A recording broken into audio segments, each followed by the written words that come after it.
Honorable Mr. Minister, His Excellency, the Ambassador of the Kingdom of Norway in Latvia, dear viewers, ladies and gentlemen, I'm Mārtiņš Daugulis and I am very happy to welcome you at the Project Integration of Climate Change Policy in Sectoral and Regional Policy opening conference. This day will be very informative and very intensive and very valuable for several reasons. First and foremost, due to the fact that this policy is cross-sectoral, it is not just something that affects only one sector. It's like a transversal element at all levels and in all scopes, starting with the national, international and also regional. Due to this, we will discuss and we will share experiences how the climate change policy is integrated in sectoral and regional policies. How does that affect the planning and what opportunities it provides, thinking about the Latvian future, about the regional future, also in relation to the EU. Let us begin with technical things. Welcome to those who are watching us on Varam homepage, and also welcome to those who are registered and watching us in Mito platform, where you can also ask questions. We will have speakers in Latvian and in English, and if you want to change the languages, you can use the platform. On top, you can change stages, a Latvian stage or the English stage. As our conference is interactive, if you have any questions, any comments, you can scroll the screen up and down to access the comments section and enter your questions to the speakers, and we will answer these questions at the end of each session, as you can see in our agenda. We will also have a short 10-minute break, and at the end we will have an interactive competition. And here on the table you can see a wonderful prize, a CO2 measuring device that shows that we have a very good air quality in our home studio. But if you follow our conference all day, you will have a chance to receive this prize. Today we'll have a lot of data, a lot of examples that you'll be able to implement in your policy planning. Also, all presentations and recording will be available for months after this event in this platform on Mito, as well as on homepage klimatam.lv. So I have explained the technical things, and now we can proceed with the agenda. And due to this, I'm very happy to give the floor to Artur Sturmsplesh, the Minister for Environmental Protection and Regional Development. Good morning, and the floor goes to you. Dear listeners, visitors, His Excellency, Mr. Ambassador, I am very happy to participate in the opening meeting of this project, as it is very clear and nobody has any illusion that climate change is one of the largest global challenges. It is clear that such huge challenges demand advanced solutions. It is also clear that fighting the climate change is not only a priority in Latvia but also in the EU. It's a joint priority, common priority. And considering the COVID pandemics, this matter is still on top of the agenda. The GHG gas concentration has reached record levels in our atmosphere and keeps increasing. And the last year's data show that in particular the methane volume has rapidly increased. It's not clear how that has happened, what are the sources, but information is quite worrying. As the climate keeps warming, it creates considerable risks to the people, to the economy and environment in general. I have to say that it also affects us, because in the observation history, 2020 has been the warmest in Latvia.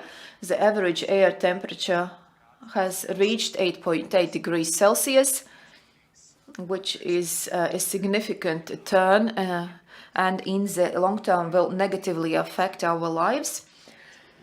Thus, when we face these challenges and when we become aware of these problems, it is clear that we cannot go on as usual, as we have lived so far.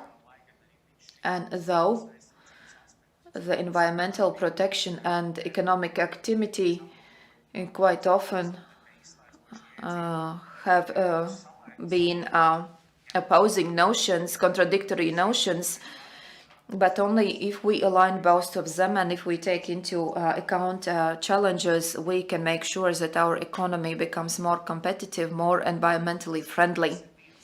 It is clear that transition to the climate neutrality in 2050, that is a part and the main purpose of the so-called European Green Deal, so that the entire European bloc would be climate neutral by 2050.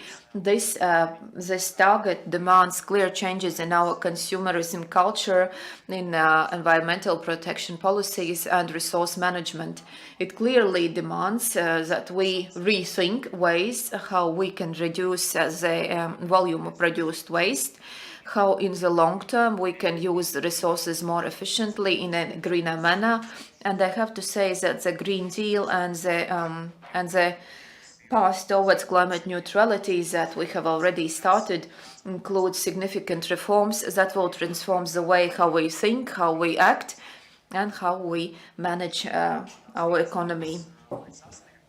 And these planned actions to achieve these ambitious targets and make our economy greener and more productive will cover several areas and operational directions, including energy, transport, agriculture to green it.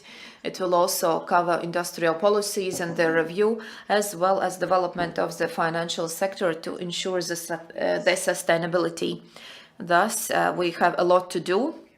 Everyone will have to do their part for us to achieve these targets. It is also very important that the public sectors, that municipalities are also engaged in these activities, that they cooperate and interact to contribute to comprehensive transition of the society to the new approach. And it clearly eliminates the fact that climate policy is a horizontal issue. For us to achieve these targets, we need uniform understanding and very close cooperation. I also have to note in this context the territorial reform that will allow to strengthen the municipalities, local governments to improve their capacity, that will allow to prepare various development planning documents, also by including climate policy and its aspects in these documents. I would like to say thank you for providing the support from the Norwegian grants. Because of these grants, our ministry has a wonderful opportunity to introduce these climate policy planning tools at the national level, so that we would really be able to focus on the directions, on the course that I already explained, and so that we would make sure that all these aspects are integrated and managed in various areas, including the regional policy. Thus, during this opening conference, it's very important to outline the main directions on which we will focus during the next few years, both in cooperation with other ministries as well as Geology and Meteorology Center, Statistics Board, also the experts from the Norwegian Environmental Agency to better prepare these directions to make sure that we can implement those activities that would support sectors and also local governments on their path towards the climate neutrality. Because only if we have this cooperation and clear expertise, we'll be able to achieve the targets that we have set and ensure climate neutrality by 2050. And on this path, we will be able to make our economy much greener, much more productive, kind of economy where no one is left behind. Thank you for attention. I wish you all the success during today's conference and have a wonderful discussion. Thank you. Thank you, Mr. Minister, for the good wishes and for setting the tone on how we should think about the climate policies, climate change, not only as a challenge, but also as an opportunity. And as Mr. Minister mentioned, this project would not be possible without Norwegian grants. Thus, I'm very happy to give the floor to the second host, so to say, of today's event, His Excellency Mr. Christian Odegaard, Ambassador of Kingdom of Norway to the Republic of Latvia. And the floor is yours, Mr. Odegaard.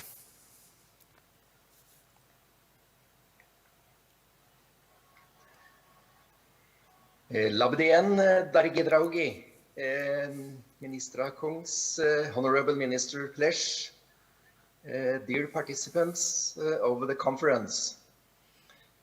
It's my pleasure and honor to address all of you participating in the opening conference of the Norway Grants Project, Integration of Climate Change Policy in Sectoral and Regional Policies. At the Norwegian Embassy in Riga and also our colleagues back in Oslo, we put a lot of emphasis into our bilateral cooperation in the area of environmental policies, climate issues and renewable energy. The project we will hear more about today is one of many related projects where Latvian and Norwegian parties meet to solve common challenges. We have together set ambitious goals, both for 2030, where we aim at reaching the United Nations Strategic Development Goals, and goals related to the road towards a carbon neutral society and economy, hopefully to be reached by the year 2050. What is sure is that we cannot reach these goals alone. We have to cooperate, we have to work together. Norway can bring both financing, knowledge and competence into this cooperation. The largest producer of renewable electricity in Europe is a Norwegian company, and we have a large energy-related industry that might be useful for Latvia in reaching the 2030 goals and the 2050 CO2 targets. As a partner in Europe, Norway will also contribute actively to the fulfillment of the European Green Deal. Climate change is high on the international political agenda. It emerges more and more often in the headlines of mass media, and it poses many more questions still to be solved. Yet, what we are aware of is that climate change is not only about addressing rising sea levels, heat waves, forest fires, droughts, floods, and increasing temperature on the globe. Essentially, it's about how we, each of us, choose to care for future generations, and about our willingness to cooperate on it across borders through dialogue and common decisions. Therefore, I'm very happy to be present at the opening of this Latvian-Norwegian cooperation project in which solutions to this important issue will be sought across various sectors, as well as on local and regional levels. And I'm happy that the Norway grants can serve as a good tool and framework for this cooperation. I'm pleased to say that the current project builds upon the ties created during a longer span of time.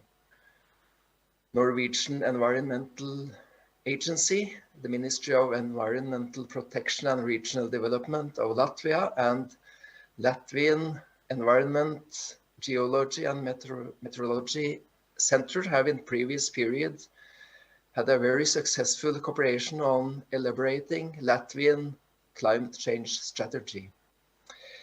Bilateral cooperation is an important part, an important goal of the EEA and Norway grants. In addition to climate and environment, we have cooperation in a number of areas like innovation, supporting small and medium-sized enterprises, combating economic crime, improving criminal justice system, and supporting the civil society, the Latvian NGO sector. The pandemic has posed some challenges to our cooperation, of course. Yet, thanks to the technologies, we have adopted to a new way of doing things. Despite travel restrictions, we are able to get across the borders or to gather across the borders for this conference. I'm eager to learn more about, in detail, about the planned activities in this project. I wish you a fruitful cooperation and the results which inspire further work. Thank you for your attention. Thank you very much indeed, Mr. Ambassador, Mr. Edegor.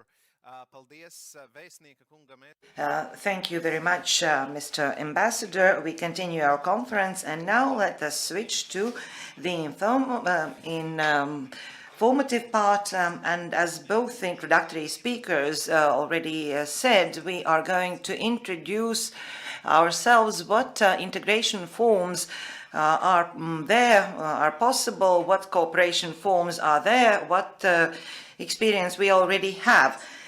We urge you to send your questions and your comments, and you can do that in the comment part on your screen. We will ask questions and give answers after the end of the first session. So let us tackle the issue, and I am very glad to introduce the first speaker, who is going to talk about climate policy in Latvia and its role in sectoral and regional policies, Mr. Raimons Kašs, Acting Director of Climate Change Department of the Ministry.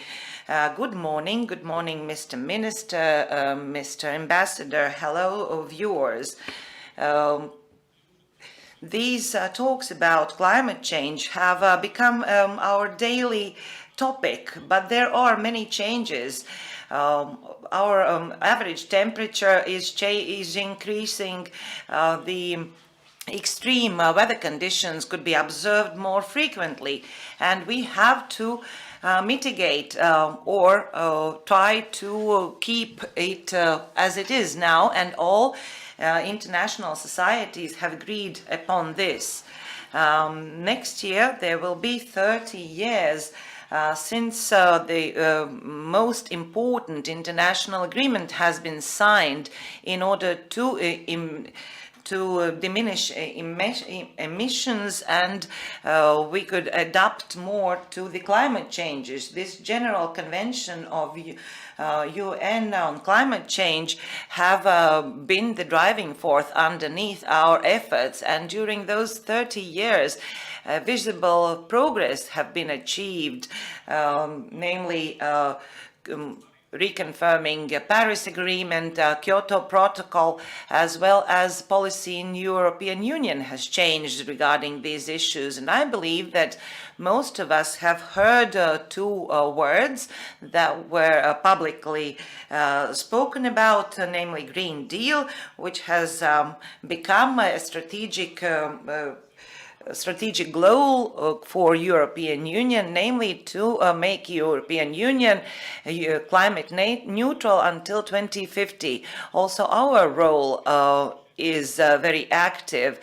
We have been doing a lot, and we will do a lot about mitigation, the climate changes in our agenda. And we have enclosed climate change in all our long-term strategy documents. In the future, it is important to intertwine our ambitious goals, our ambitious endeavors with our actions, how we plan to achieve what has been set on paper. It is no doubt that climate change is one of the priority areas of the European Union, and as I mentioned, EU has set an ambitious goal to become climate neutral. But what does it mean, speaking about diminishing mitigation of emissions? And here in this chart, you can see that in the nearest 10 to 15 years in EU, rapid decrease of emissions has been foreseen in all sectors, be it transportation or others. In the nearest future, we have to diminish emissions by 55% compared to 2005, and in order to do that, all sectors of our national economy will be tackled.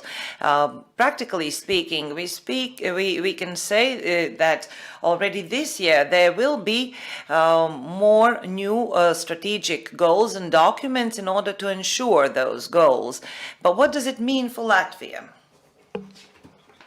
In this chart, pie chart, you can see what are those sectors who are to blame for emissions in Latvia, and those are the biggest challenges, of course. If we apply a pessimistic scenario that the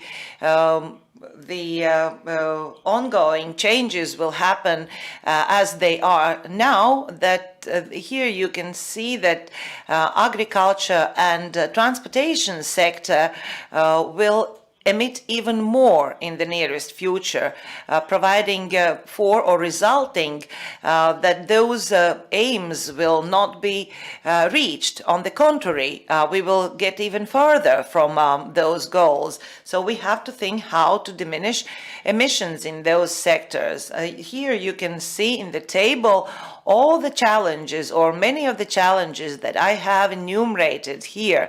And the most significant ones are the following. Diesel fuel, use of diesel fuel and other fossil fuel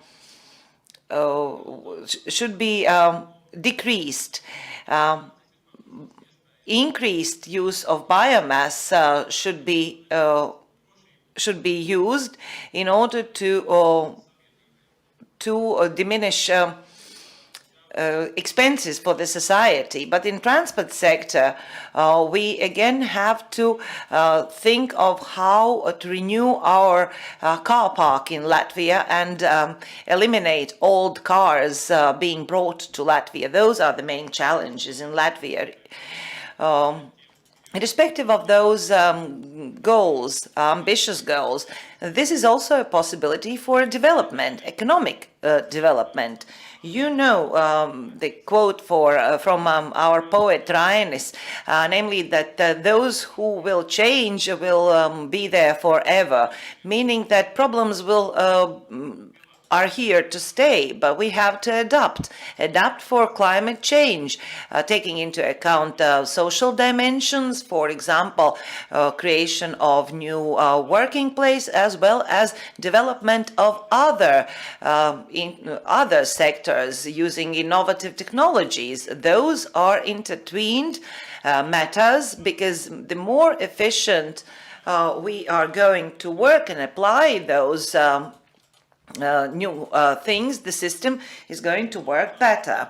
Speaking about climate policy in Latvia, I would like to stress that it is not concerning only diminishing of emissions or using renewable energies, but adapting to climate changes by using specific measures and diminishing the consequences by creating green infrastructure in cities. And those directions have been stipulated by two policy documents here in Latvia, and I'm going to talk about those two documents, namely Latvian Strategy, reaching climate neutrality goals by 2050. It is a long-term document for all sectors. There are no specific measures with deadlines and people who are responsible for that. Neither there are allocated financial sums, but it is an overarching policy that will have to be strengthened by international, by local plans, by national plans. For example, specific development plans for our national economy. And through those planning instruments, for example, climate neutrality strategy, two main directions have been earmarked, CO2 catching as well as diminishing of greenhouse gas emissions. As you already saw in the previous slides, this document covers all the important sectors, and I'm not going to repeat them, but what I wanted to mention, this is an area which is not spoken about every day, but it is very important when we speak about monitoring or verification of results.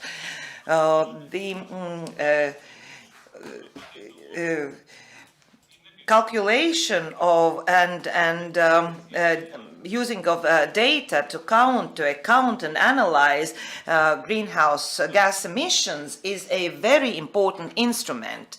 How to tackle this issue? If we speak about adapting measures to the climate change in order to help the inhabitants of Latvia as well as national economy to adapt to the existing climate changes and to mitigate losses caused by that, adaptation plan of Latvia has been adopted until 2030, and this plan foresees to apply more than 30 measures in all sectors, be it health sector, biological diversity sector, transportation sector, and others, even military sector. You can see that those adaptation measures are numerous, and it is a rather wide document, similar to the previous. This adaptation to climate change is closely linked with all kinds of challenges, because we have to change our habits. This adaptation to climate change will ask for analyzing of data. For that, we will need to create databases, data systems, monitoring changes in the nature, eliminating losses in the future. And this tool is very important already now for us to be able to adapt and to follow what is going to happen and to forecast what is going to happen now and in the future. Speaking about challenges in Latvia, I would like to mention a few. Information and education of society is very important to change our habits, and it has to be done at an early age, starting already from school, university, as well as professional skills and working environment. If we speak about financial allocation, it is an asset, material asset, in order to apply and use optimum solutions, as well as find new solutions in Latvia as well as in other countries. Here we speak not about technologies only, but also about production processes and systems to optimize production process, because saving of energy is directly linked with diminishing of amounts of emission. Thus, it is a very important aspect. Greenhouse gas emission and CO2 catching in all areas is very closely linked with accessibility of regional data, and we have to gather those data in order for those measures to be efficient by knowing situation in municipalities as well as in sectors, and using those data we can apply good solutions. And finally, in my presentation, I would like to say that within the framework of this project, and thanks to Norway grants, and together with Norwegian experts, we will try to adapt our existing legal framework with the new challenges of climate change, as well as we will use these opportunities for sustainable development of national economy of Latvia. But in greater detail, my colleagues are going to talk about these issues, as well as our cooperation partners are going to speak. Thank you very much. Thank you, Raimons Kaš, for outlining and starting those this informative part. Questions are being sent in already. We will reply to them after the end of the first session. Do continue asking your questions.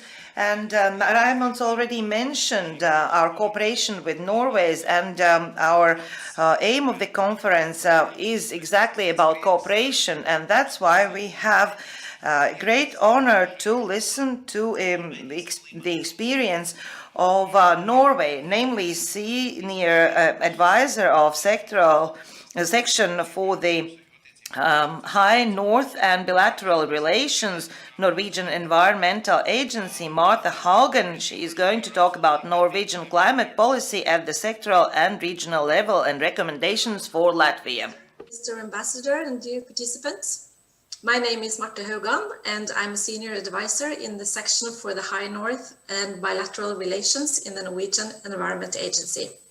It is a great pleasure to participate at this opening seminar of the project Integration of Climate Change Policy in Sectoral and Regional Policies.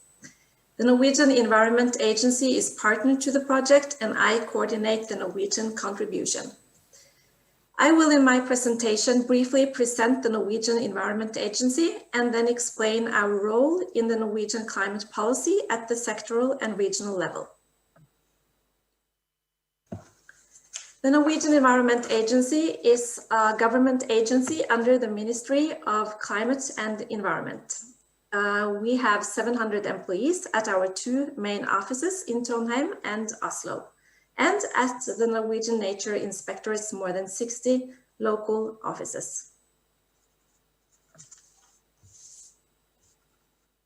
The Norwegian Environment Agency is working for a clean and diverse environment. We implement and give advice on the development of policy in the priority areas of climate, biodiversity, pollution, and outdoor life.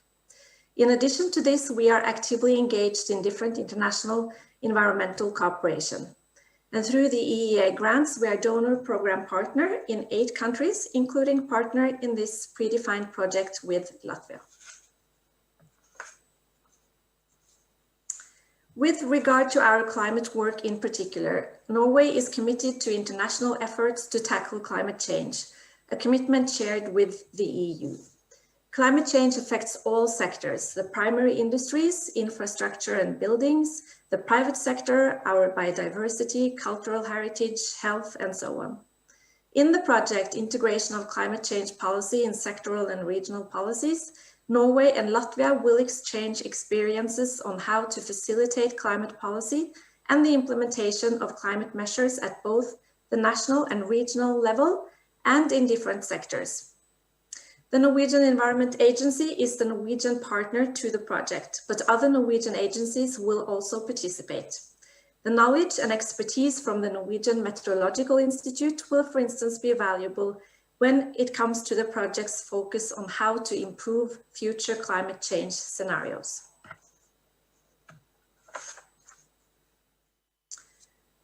Our climate department consists of 5 different sections with about 75 employees in total.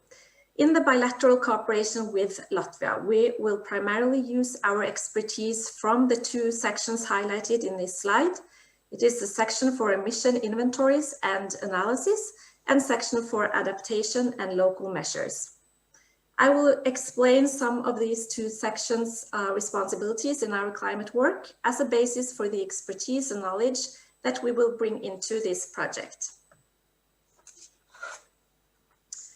With regard to our national emission inventory, the Norwegian Environment Agency is responsible for the reporting of our national emissions to the United Nations Framework Convention on Climate Change and to the EU. We are also the Norwegian focal point for the Intergovernmental Panel on Climate Change, IPCC. Our national emission inventory is compiled with data both from the Norwegian Environment Agency, from Statistics Norway, and from the Norwegian Institute of Bioeconomy Research. The completion of emission estimates is done by Statistics Norway, while the Norwegian Institute of Bioeconomy Research compiles the estimates of emissions and removals in the land use sector. Norway has committed to reduce greenhouse gas emissions to at least 50% below 1990 level by 2030, together with the EU. And in 2050, GHG emissions shall be reduced by 90 to 95% compared to 1990. In 2019, emissions were around 50 million tons CO2 equivalents. Around half of the emissions originates from sources included in the European emission trading system. Net removal of atmospheric CO2 from the land use and land use change sector was almost 24 million tons in 2018. The Norwegian government has the overall responsibility for reducing emissions. The role of the Norwegian Environment Agency is to provide advice on mitigation options and costs, in addition to managing relevant regulations related to GHG emissions, as for example, managing allowances from the European emission trading system. An example of how we give advice is the 1,200 pages report that we published last year, proposing possible mitigation options to reduce emissions outside the European trading system. This was part of the knowledge base when the ministry gave a white paper describing the politics to reach Norway's climate targets. The responsibility for reducing GHG emissions lies not only with the government, but each municipality and county also plays an important role in this work. Our climate and energy planning guidelines states that every Norwegian municipality shall have a climate and energy plan, and this plan should include information about greenhouse gas emissions in the municipality by sources and sectors, ambitious emission reduction targets, and measures and instruments for reducing greenhouse gas emissions. This is only possible if the municipalities can access this information in an easy and informative way. Therefore, in 2016, the Norwegian Environment Agency got a project mandate from the ministry to develop a greenhouse gas statistics for municipalities and tools for calculating the effects of measures. The result of the project is a webpage, as showed in this slide, where all 356 municipalities and 11 counties in Norway can find their statistics for direct GHG emissions and an own page for land use and land use change. The webpage also includes a comprehensive description of how it is made and several Excel-based tools that can be used to calculate the effect of climate measures, as for example, the effect of changing from a fossil to an electric vehicle. Today, the statistics is updated once a year with new figures, and most of the major cities are actively using the figures in their climate work. It seems to get more and more attention each year, and the media use it actively to assess the municipalities' efforts. It is our impression that this service has contributed to increase the awareness of where the emissions come from in each municipality, and that it has made it possible for even small municipalities to have a GHG statistics and to make an emission reduction target. The statistics is continuously under development, and we try to look for ways to make it better. A common challenge is that there is a lack of high quality data on a local scale. This makes the emissions from several sectors uncertain, and the need for further developments will continue in the years to come.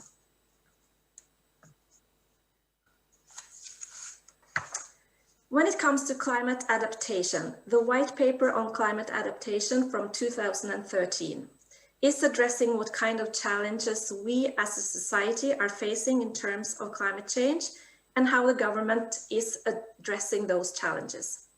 The Norwegian Environment Agency is the coordinating agency on climate adaptation in Norway. Our role is to ensure that actors on local, regional, and national level are taking account of and are adapting to climate change. We are also responsible for sharing knowledge and experience to contribute to competence and capacity building and facilitate cooperation between different administration levels, sectors, and other stakeholders. A fundamental principle of climate adaptation in Norway is that the actor responsible for the work is the actor responsible for the task or function affected by climate change. This means that everyone is responsible for climate adaptation: individuals, businesses, industry, and the authorities. The local character of the impacts of climate change puts the municipalities in the front line in dealing with this issue. As a government agency, we provide guidelines to the municipalities to ensure that they are adapting to climate change at the local level. Now I will go a bit more into detail on what this entails. The Guide to Governmental Planning for Climate Adaptation is a clarification of expectations to municipal and regional planning regarding climate adaptation. It helps caseworkers in municipalities and county municipalities taking climate change into account in their community and spatial planning. And in doing so, they must make use of available knowledge on climate change and their consequences, as well as that on climate adaptation, which the national and regional authorities are facilitating for them. Climate adaptation is a prerequisite for sustainable development. And to achieve this, the planning guidelines call for prioritization and integration of emission reductions and climate adaptation across the municipality. Due to the uncertain nature of emission scenarios, municipalities are required to apply the precautionary principle when evaluating the consequences of climate change. The guide highlights laws and provides examples on how municipal planning can prevent damages from flooding, landslides, avalanches, and storm surges. It calls for the use of nature-based solutions, and if these are not used, the municipality must explain why. I will, in my final slide, mention how we more concretely are building capacity in Norwegian municipalities for climate mitigation and adaptation. We do this by providing guidance to the municipalities on their preparation for climate and energy planning through online tools, seminars, webinars, reports, videos, and podcasts. We do this by providing financial support for local mitigation and adaptation measures, and support is offered to a wide variety of measures performed by local and regional authorities, mostly to more environmentally friendly buildings, but also to better transport solutions. We do this by developing climate statistics for all municipalities and sharing relevant data with the municipalities, as I explained earlier in my presentation. And we do this by facilitating peer learning between municipalities by establishing and supporting climate networks at the national and regional levels, and by moderating a Facebook group for knowledge and experience sharing that allows the municipal users to connect with each other. This was just a short introduction to our national work and our agency's responsibilities with regard to climate change and climate adaptation. We are looking forward to provide more information on how we work to reduce the effects of climate change when we start the implementation of the project. We are certain that the exchange of knowledge and expertise through this project will be fruitful and valuable for both our countries. Thank you for your attention. Thank you very much to Marta Haugen. Thank you to Martha Kogan for the Norwegian perspective and to provide the more And to move from a more global picture, we will now look at our specific project. And now I'm very happy to give the floor to Solvita Dagaine, the project manager of Climate Change Department from our ministry, who will tell about the planned activities and results for this project. So Solvita, the floor goes to you. Jā, labdien! Labdien, cienējamie kolēģi! Yeah, hello, dear participants of the conference. As Martins mentioned, I, as the manager of this project, am very glad to greet you in this opening conference, because for our team, it is kind of a very festive occasion. Although the project has already started, this is an official opening of the project. I'm going to tell you what we are going to achieve during this project. As I mentioned, the title of the project is Integration of Climate Change Policy in Sectoral and Regional Policies, and I will tell you in my presentation about project activities and achievable results. Project is being implemented within the framework of Norway grant. The implementer of the project is the Ministry of Environmental Protection and Regional Development, and it is being done together by three parties: Norwegian Environmental Agency, Central Statistics Bureau, and LVGMC. It is going to be implemented in 3 years, and overall allocated means are 3 million euros. In his presentation, Raimond Skash already mentioned that climate policy goals are very difficult to achieve, because not only this policy has to be implemented, but other sectors, other policies have to be changed. Legal framework has to be adopted, amended, in order to reach this climate neutrality. That's why we want to do it on a state level, and we want to integrate in sectoral policies this environmental policy in order to make it even better and introduce it in all levels as well as all sectors.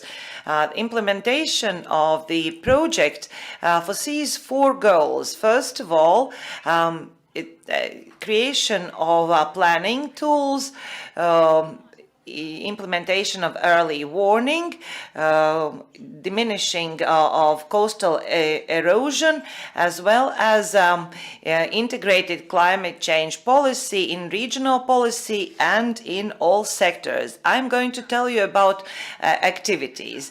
The Central Statistics Bureau is going to create a reporting system in order to provide for data on which we will base our endeavors in regional level, taking into account Norway's experience. We are going to organize a seminar how to gather data, how to provide data, in order to create a data of our GHG. We are going to cooperate together with Latvian Environmental Geology and Meteorology Center and other institutions. We will do the following activities. We will create a database on ozone layer, as well as substances in the ozone layer, integrated database, existing database will be made better, as well as data which is necessary to be provided on an international level. In order to evaluate risks and potential gains on municipal level. Within this project, the LVGMC is going to evaluate our efforts that have been done so far and what has to be done in the future, and several scenarios will be made until until 2100, together with experts from Norway grants as well as Norwegian Environmental Agency, because they will provide the thresholds that they've used in their calculations. Ministry also plans to elaborate a regional model for GHG emissions and a national tool in order to provide with data the state and municipalities on expenditures and gains of our efforts for elimination of climate change. Those meteorological and climate changes are becoming very diverse and they influence our inhabitants. And in order to warn inhabitants as well as tell them what to do in certain situations within the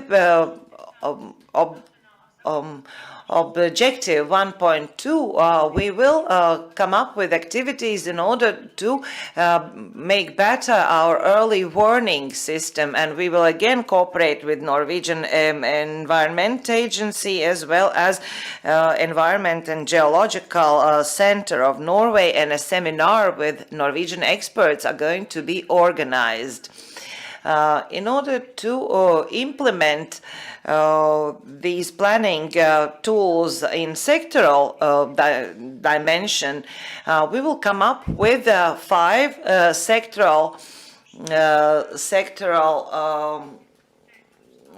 evaluations. Here you can see all the areas, and we will evaluate the existing situation and come up with suggestions how to make better the legislation directing those 6 areas. Again, a seminar together with Norwegian experts have been earmarked in order to achieve it. The municipalities have great opportunities also when coming up with measures of mitigation of climate change. And one of those, the outcomes of those possibilities would be strengthening of municipality capacity, and municipality development plans and other documents will enclose also a training course on mitigation of climate changes.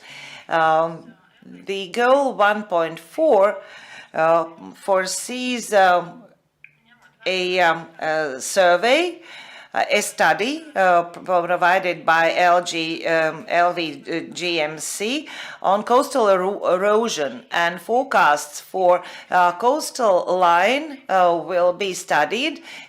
It is with an aim to mitigate the consequences of erosion and to come up with a long-term plan for landowners as well as specialists in order to come up with future solutions for territorial plan and other aspects of coastal life.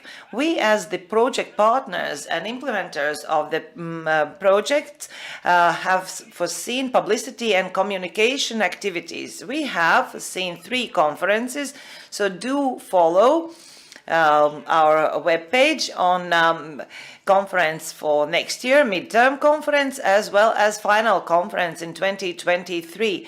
The novelties of the project or achievements of the project will be updated in this webpage that you can see. Also, our ministry's webpage will contain our achievements within this project. We will come up with publications and inform on social networks. We will elaborate representative materials, and at the end of the project we will come up with a summary and conclusion documents and achievements of the project. These exchange seminars will be available for municipalities as well as area experts.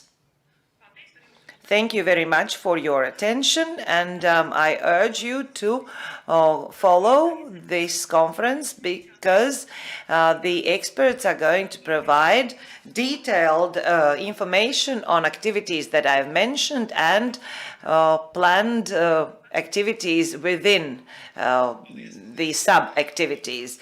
Thank you very much, Solvita. Let's continue. Let's go deeper into detail. And we will talk about topics that Solvita has outlined. But what we can note down, a website, climate.lv, and you can find all the information there. But now we have foreseen Q&A session for the first 3 speakers. Thank you very much for your questions, and there are many of them. If we will not be able to provide answers, don't worry, you will be replied during next sessions or afterwards in writing. But the first question, or a question group, is very closely linked with planning reports. The question is, do you plan emission diminishing outcomes in sectors? Do you think that our society is informed about expenses that the climate neutrality requests? Does the society understand the increase of, for example, tax and other expenses in order to reach that? As well as the second question, what is the one main direction that Latvia is going to do to diminish CO2 emissions? And do you think that those will be efficient? Very close 2 questions. Raimons, the floor is yours. Yeah. Thank you for questions. I'll start with answering the first question that was about targets in specific sectors. From the climate policy point of view, of course, we would like the sectors to identify and specific achievable targets. But at the same time, we have to understand that this task or this challenge is not that easy as it may seem at the beginning, because intersectoral dimension is a very important aspect that should be taken into account in this regard. And for us to set targets, you have to understand the current situation, you have to understand what measures you will take and how you will monitor and verify the achievement of these targets. So in brief, I can say that yes, as a ministry, we currently and also in the future will consider the possibility of setting such targets for the sectors, but it will require discussion with the sectors because we will have to implement these targets, all of us together, and one stakeholder will not just be able to ensure that these targets are met. Of course, we plan that, but it's a matter of discussion whether we will succeed. As to the public role, tax increases, costs, and so on, I wouldn't like to start with something negative, saying that the costs will increase, taxes will increase. Just the opposite. I think we have to look at this from the opposite point of view. This is an opportunity to reduce costs, to reduce our expenditure by developing new technologies, introducing these technologies, taking up new habits. So at the beginning, I would like to invite you not to think about this as costs or problems, but as an opportunity to meet new challenges. As to the public being able to withstand this, when we prepare normative acts, legal documents, we always try to assess these possibilities, these capabilities, and try to explain what the respective measure or the respective change means from the financial point of view as well as from the point of view of other aspects. So we try to give this information to the public. Of course, we can always speak about the level of detailing because you can always go as deep as the household level. The second question was about directions and reduction of emissions. In the policy context, we are not considering and we do not plan to set one priority areas that would have higher priorities than the other areas because emissions should be reduced in all areas, in all sectors. And in Latvia, we have three quite similar sectors: energy, transport, and agriculture, where we will have to implement significant changes. And some examples were already provided. For example, transition from the fossil resources is one of the aspects that should be implemented, both as to the use of fuels for energy purposes, also as transportation fuels. So this is one of the directions on which we will have to focus. Also, I believe that the situation is similar in other sectors because this will require measures that will secure real energy savings and eventually result in real emission savings. So I would like to invite not to think about encumbering just one sector with these additional duties. We have to look at the economy in general at all sectors to decide how in a more resource efficient way we could proceed. Thank you. I hope that I have answered the questions. If not, then maybe you can ask additional questions. Thank you, Raimond. If you didn't answer, people will ask this question once more in comments. I have a question to our Norwegian expert, Marte Hagen. One of the first questions that we received via the public platform is quite tricky and quite provocative and speaks about the global picture. The question is as follows. How do the Norwegian climate mitigation measures and helping other countries goes together with the Norwegian policy when in 2020, 61 new oil wells were opened in 2020. And I am asking this question to Marta, understanding how...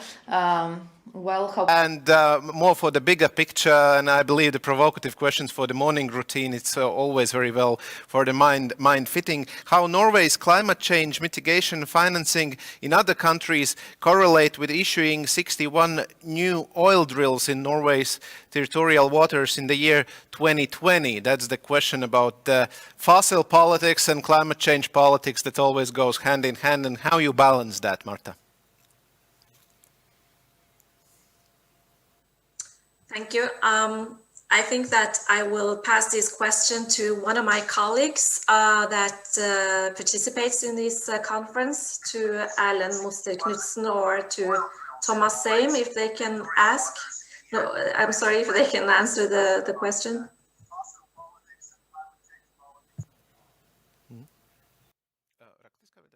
Oh, okay, we understood. Thank you very much. So this answer will be replied in writing on the platform because this question was forwarded to Marta's colleague. We have the last minute for the question and answers session. The next question is for Ms. Degaine. To what extent the public will involved in the project? Will you have proactive discussions with inhabitants, working groups to ensure the buy-in? Salvita, what we plan to do during the project, we will have these experience exchange seminars for each of the activities. Directly, we do not plan to engage the public, but we plan to engage NGOs, sectorial experts, responsible employees from local governments, because this project is quite extensive and covers several areas, several sectors.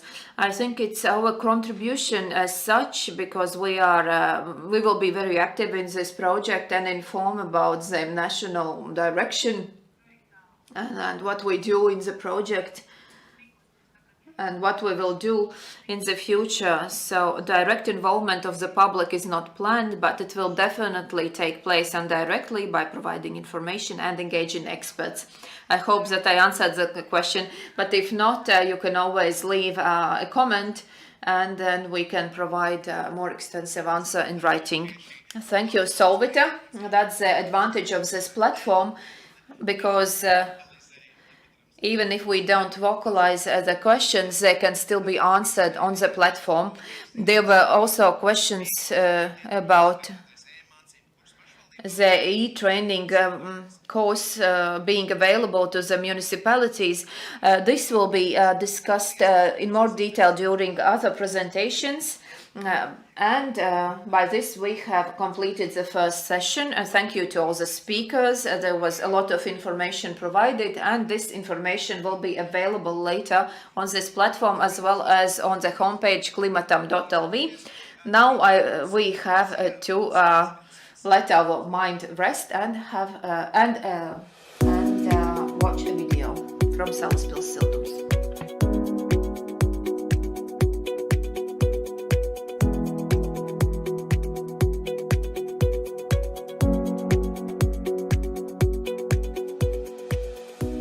Salaspils siltums ir pašvaldības uzņēmums, kurš apgādā Salaspils iedzīvotājus ar siltumenerģiju. 2012. gadā mēs uzsākām pakāpenisku pārēju no 100% fosilā kurināmā uz atjaunojamiem energoresursiem.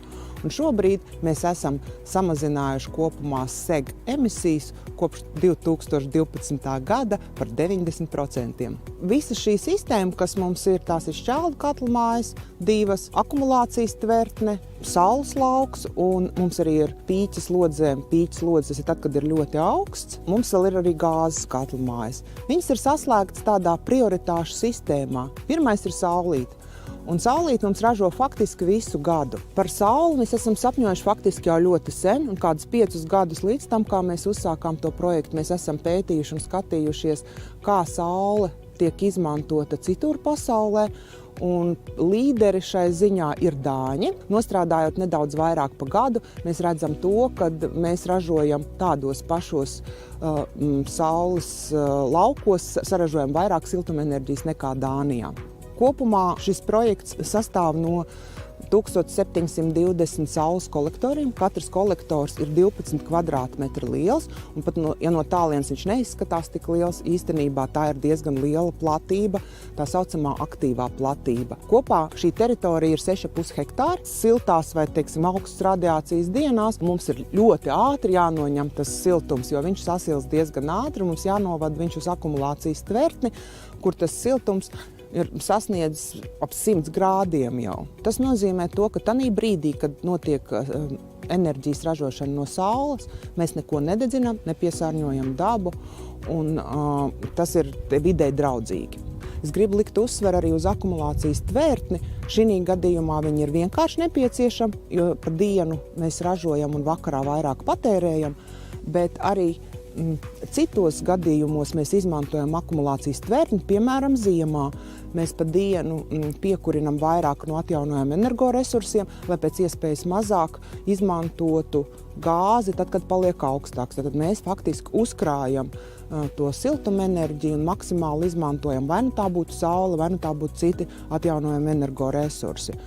Šis projekts kopumā izmaksāja 7,2 miljoni. Ap 40% mēs saņēmām Eiropas Savienības finansējumu, bijām uzkrājuši savus līdzekļus, un vēl pusi mums aizdeva banka. ar lielu prieku, jo arī bankām interesē investēt, teiksim, inovatīvās un zaļās tehnoloģijas vērstām uz klimata problēmu risināšanu. Un pateicoties šim projektam, mums arī izdevās iedzīvotājiem pazemināt siltumenerģijas tarifus gandrīz par 13%. Centralizētā siltumapgāde ir milzīgs potenciāls klimata mērķu sasniegšanai. Un es uzskatu, ka pēc iespējas vairāk blīvi apdzīvotās teritorijas vajadzētu ēkām, uzņēmumiem pieslēgties centralizētai siltumapgādei. Jo tanī mirklī tu vari aizmirst par to, vai tu kurini, vai tev ir izdarīts, vai tev ir noregulēts, vai tev ir kaut kas jāpārbauda, jo tā ir tā lieta, kur to mēs izdarām profesionāli un labi.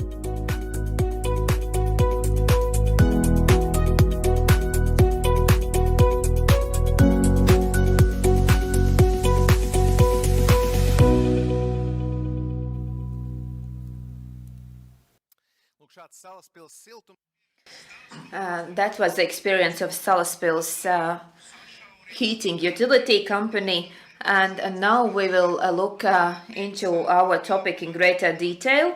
And I'm happy to give the floor to Armands Plāte, Director of the Agricultural and Environmental Statistics Department from the Central Statistics Bureau, who will tell about the establishment or development of the system for greenhouse gas emission regional data collecting and reporting.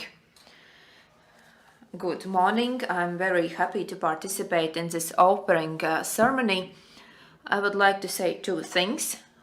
First, the Ministry of Environmental Protection and Regional Development has been a trusted partner, and we, as partners of this project, will do everything to make sure that we achieve as good results as possible. And second, I would like to say thank you to the Norwegian partners for the second time, as we have been invited to participate in a project for the second time, and meetings that we had in 2016 on climate change issues were really creative and very impressive, because we had really interesting results. And I think for Latvia, this development that will be driven by the implementation of the previous support provided from the Norway grants, I think that was a good impetus towards further development in this area. Speaking about the development of the system for GIG regional data, so how do we understand this framework? There are global measures. These are quite clear. We have to achieve climate neutrality. We have to fight climate change. And all countries have agreed about that. And then we also have national targets. And furthermore, we also have regional actions. If we have quite good data, though it's clear that data will never be perfect, there's always room for improvement, but currently regional action requires accurate data, so that regional management could set targets, implement them, and assess the results after some period of time.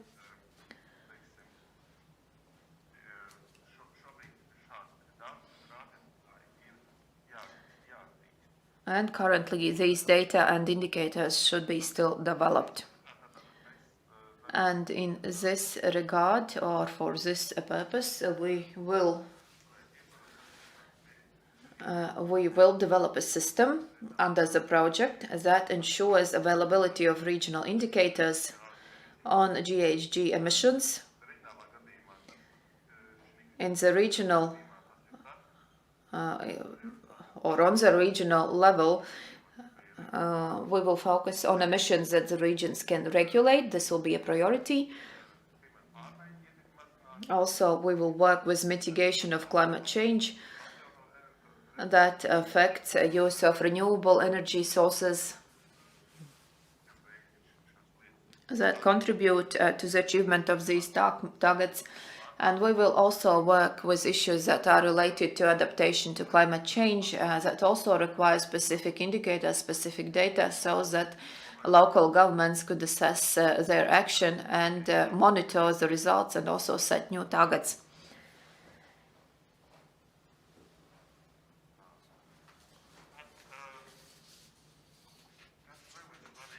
What else is important?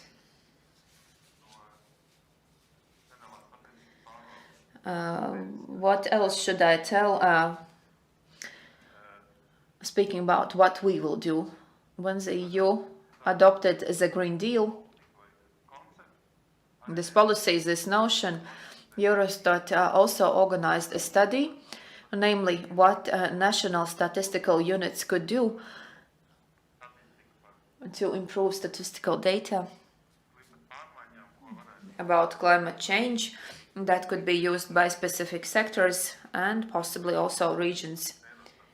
This currently is included in the Eurostat agenda, and one of the cooperation countries is also Latvia. We participate in this project, and in this manner we will try to contribute more to the development of our national climate indicators.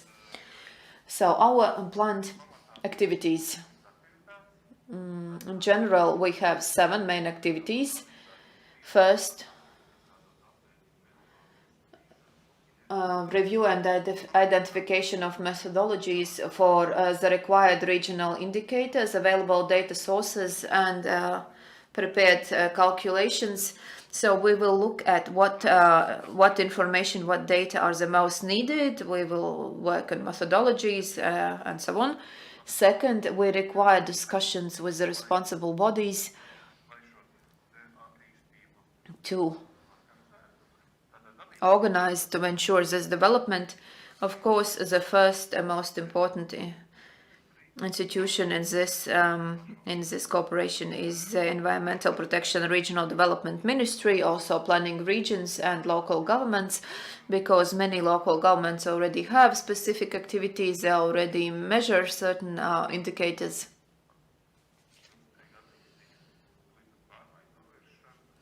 According to the Convention on Sustainable Development and Mitigation of Climate Change. So this is a sort of activity that we have included to understand what regional data are already available, what regional data are most topical. Next, experience exchange seminars with Norwegian environmental agency experts who have, if I'm not mistaken, 10 years of experience in this area.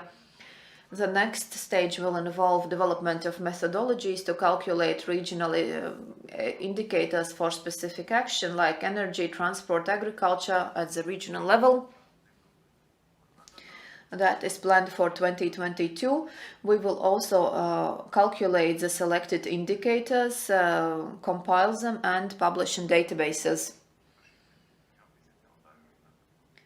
A report on the compiled regional indicators and data will be produced in 2023, and at the same time we will also provide information to local governments via regional seminars about these new indicators. Information will be also provided to regional development bodies so that they could results.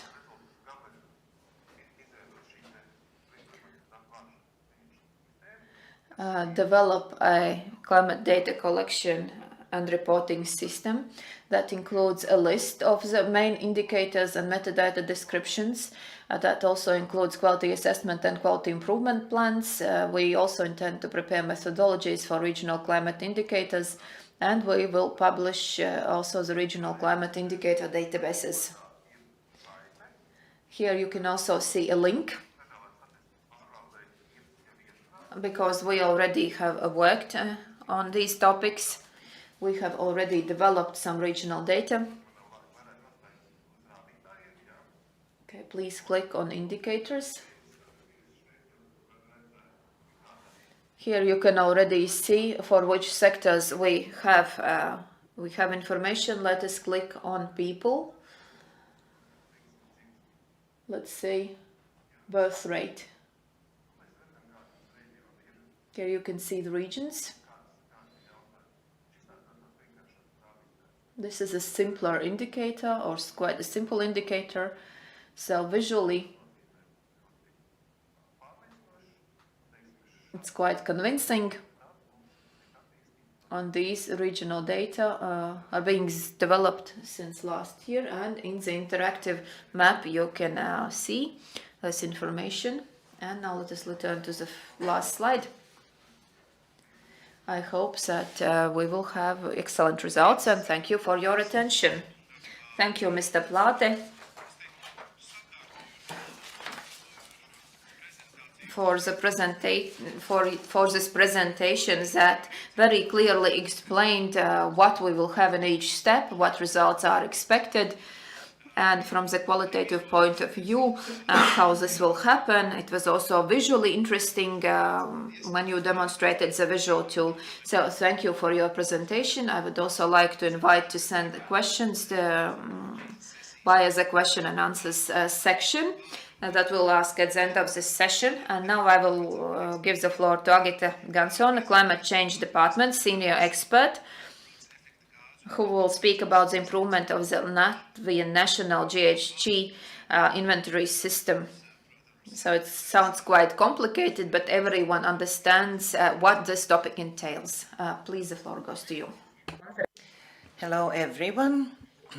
Today I'm going to tell you about the activities in this project concerning improvement of Latvian national greenhouse gas inventory system. At the moment, the Cabinet of Ministers document 737 provides all the inventory quality system preparation of the document. All this scheme gives or provides you information about all the establishments who prepare these documents, this data to the Secretariat of UN as well as the European Commission. When HGH is successful, then self-inventory system is being created. The aim of project activities is to improve this national system for preparation of GHG by foreseeing notification procedure provided by Paris Agreement.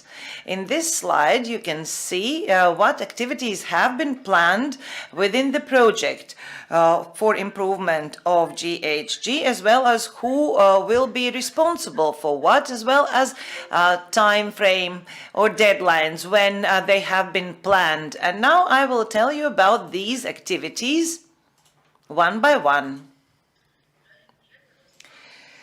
So one database will be about ozone layer as well as GHG based on gas Cabinet of Ministers document, and within this activity there will be a seminar for enterprises who are responsible for GHG, and the main organizer will be Latvian Environment, Geology and Meteorology Center.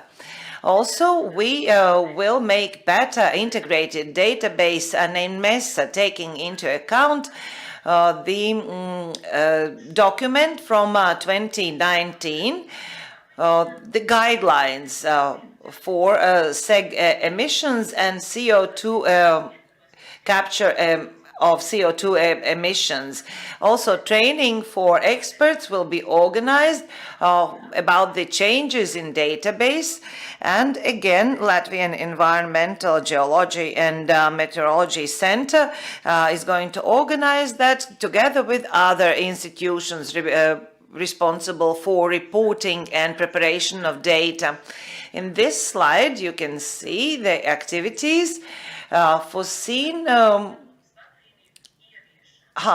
for implementation of guidelines, namely GHG calculation for agriculture, quality and quality control system, as well as other inventory activities. And the main implementers will be the Ministry of Environmental Protection and Regional Development, Physical Energy Institute, Latvian Agriculture Institute, as well as Institute Silava and Latvian Environment and Geology and Meteorology Center.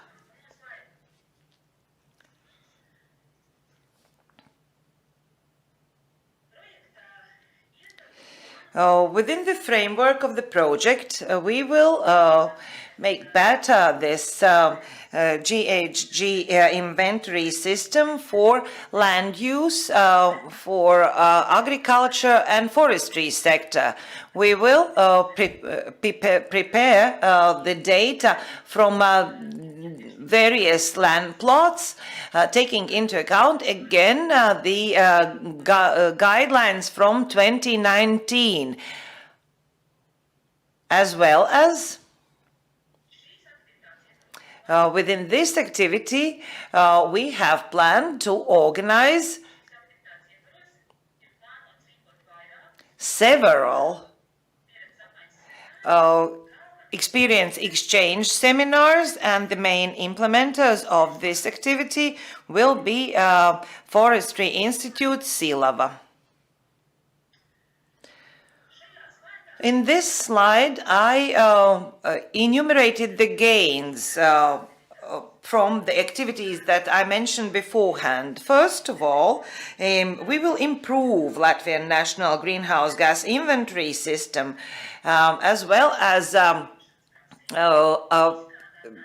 we will elaborate national emission factors from agriculture and forestry sectors, and we will implement new methods for emission calculations from different sectors.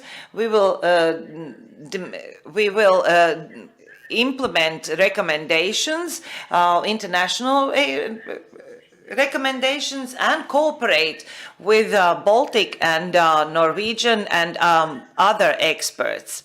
Thank you very much. That's all from my side. Thank you, Agita. About this uplifting presentation, telling about difficult, complicated things, and this energy exchange is also very important, especially on those remote events.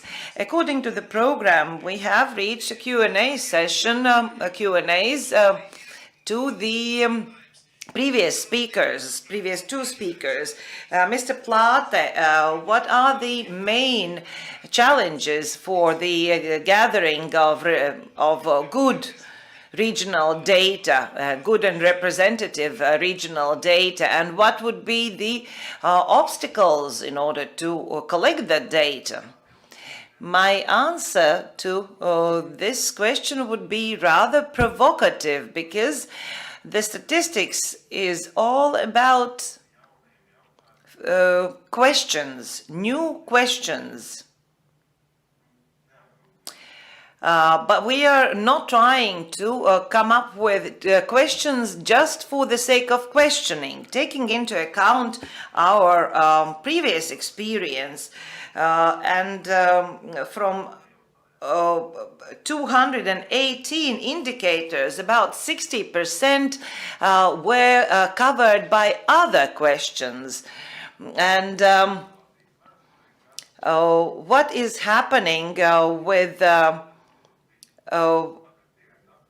counting inhabitants. All the data is being gathered from administrative data, not by sending a question or questionnaire to the respondents.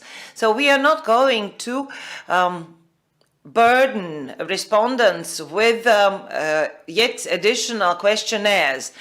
We will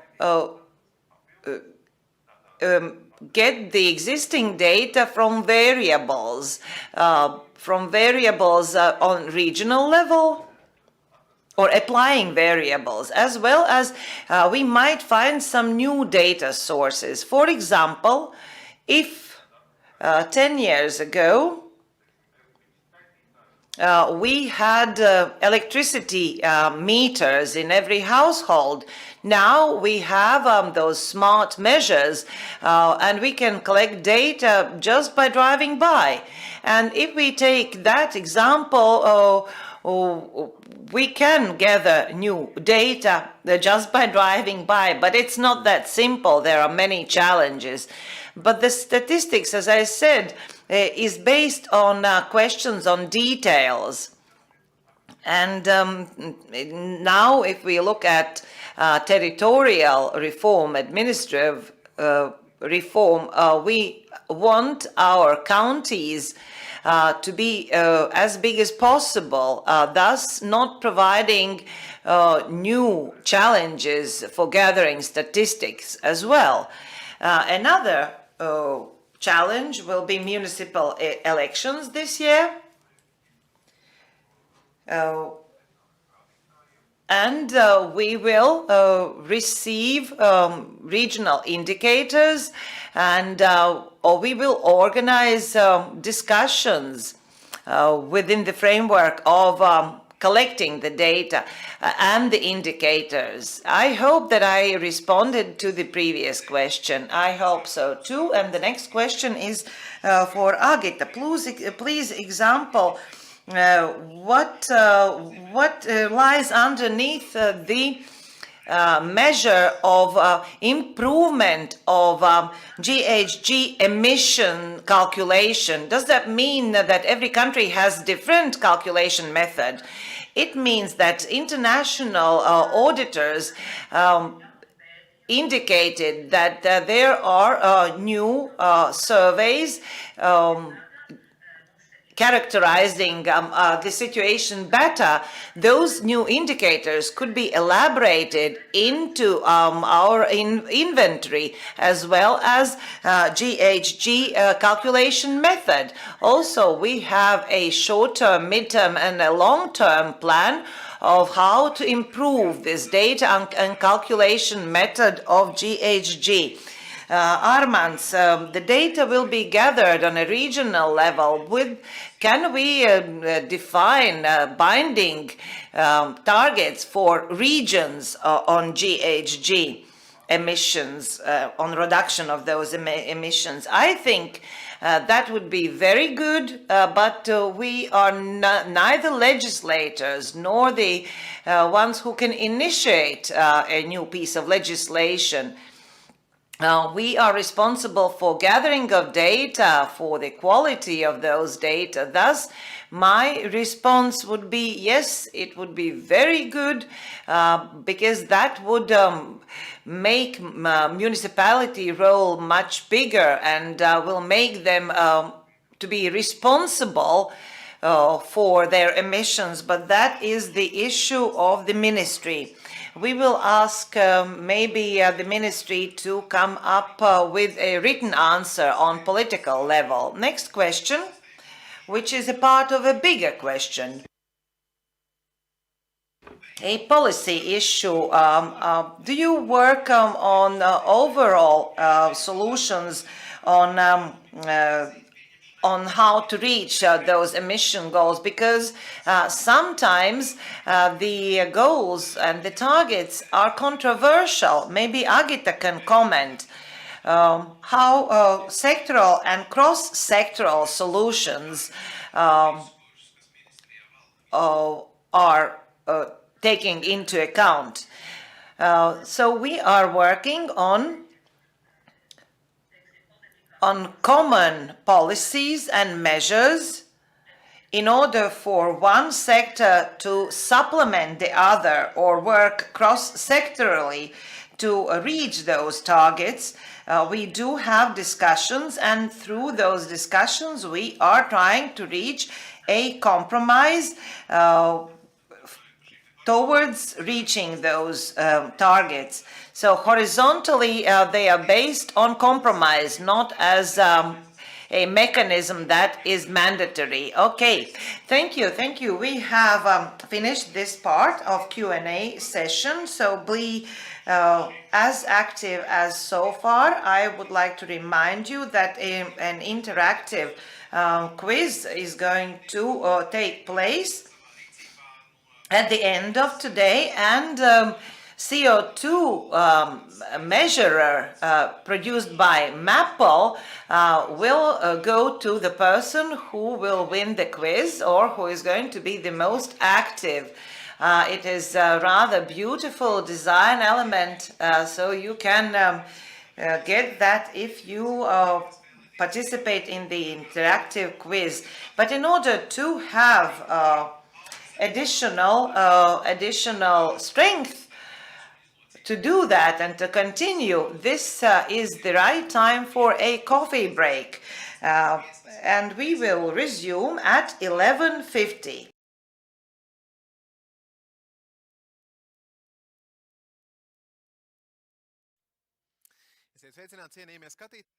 Welcome back. We are returning after a short break to our opening conference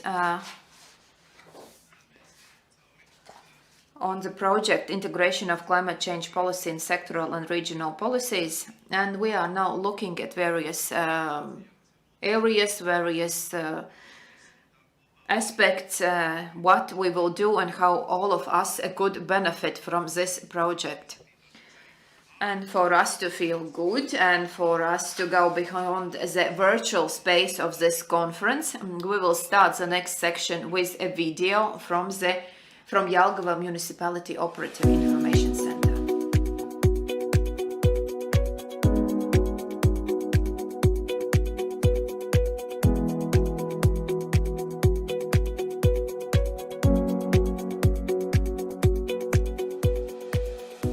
Pašvaldības operatīvās informācijas centrs pamat, divas funkcijas.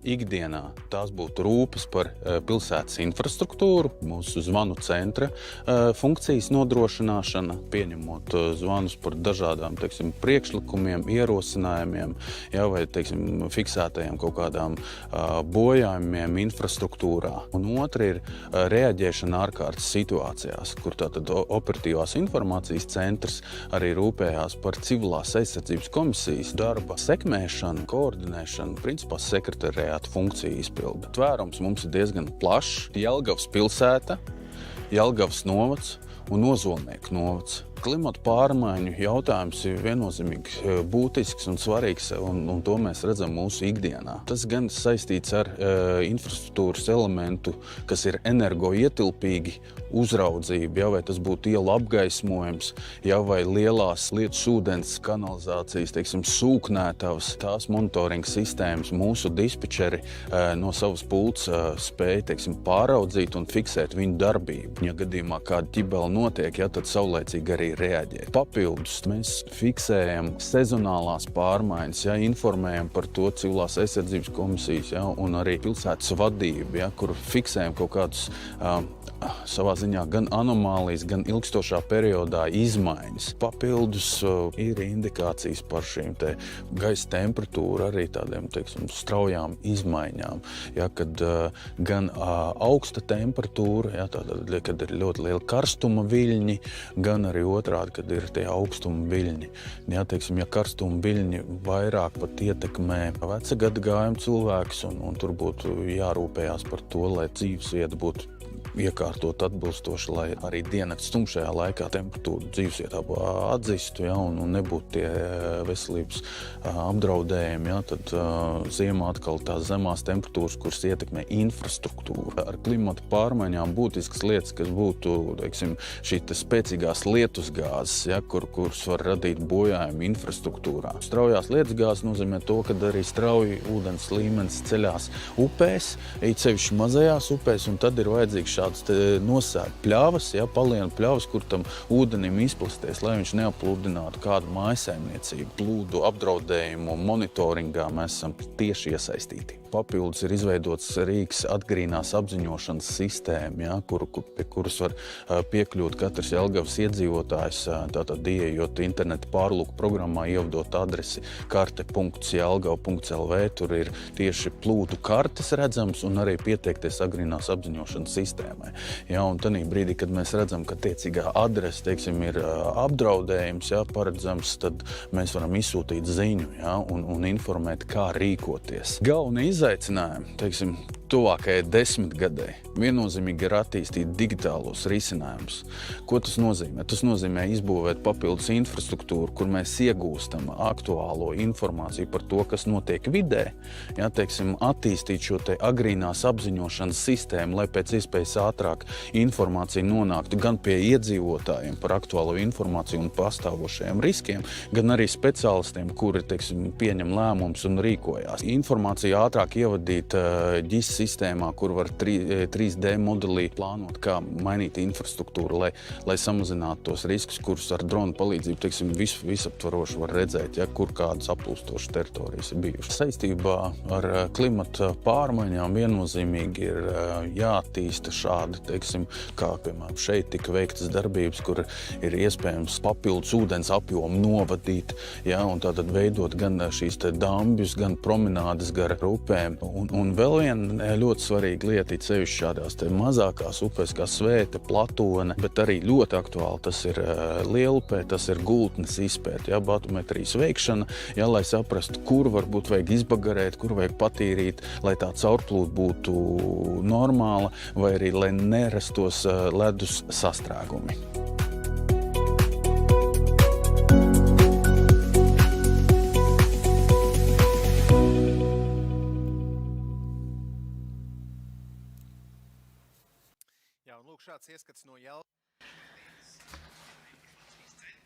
That was a review of what Jelgava City Operational Center does, but now let us return to our agenda, to this session.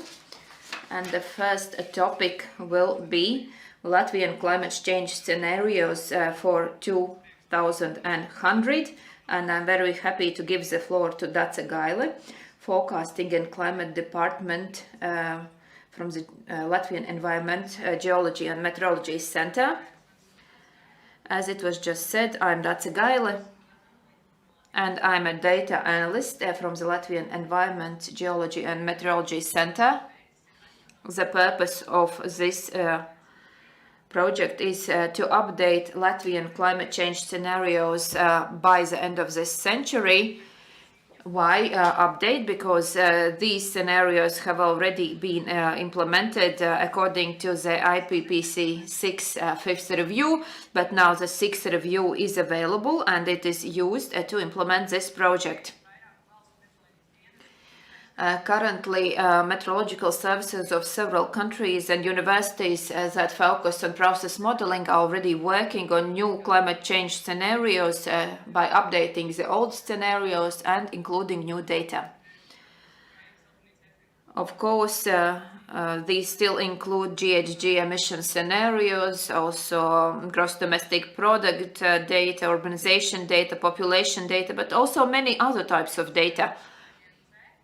And at our center, we plan to use these data to analyze the possibility of specific climate in Latvia by the end of 2100.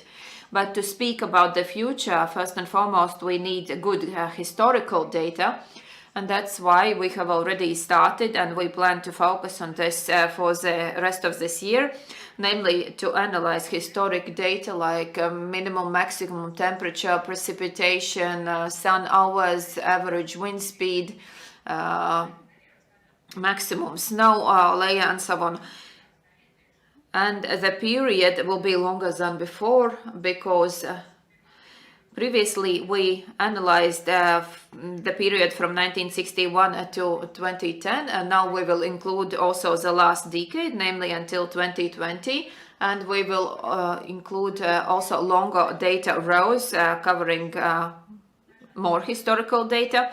That's why we don't include specific years, since for several meteorological stations or for various meteorological stations, these periods can differ. Some may be used to record environmental data since the 20s of the previous century, for some maybe the 50s of the previous century. We will use 24-hour data and from all our observation stations where these observations are recorded. Probably you understand that we have a database, and it may seem that it is not so complicated to calculate the average air temperature. Just add them up, use any programming language to calculate the mean, but it is not as simple because first and foremost, a large part of data, yes, we have them, but these are only in a written form because in a paper form, because we used to have a physical meteorologist who wrote them down in a specific log. So first and foremost, we need to digitize these data to be able to process and analyze them. Also, all data should undergo quality inspection, quality control, and though even if data are digitized for a specific station or specific parameters, there could still be gaps, like sensors could have had any problems, no measurements were taken. And then we also test various methods how we could fill these gaps and whether it's even correct to do that. And there are all kinds of methods available. For example, we rely on data from neighboring stations, we use linear regression, calculate ratios, and then apply to the station where we have gaps. Or maybe there have been maximum and minimum observations in a station, but there is no mean temperature.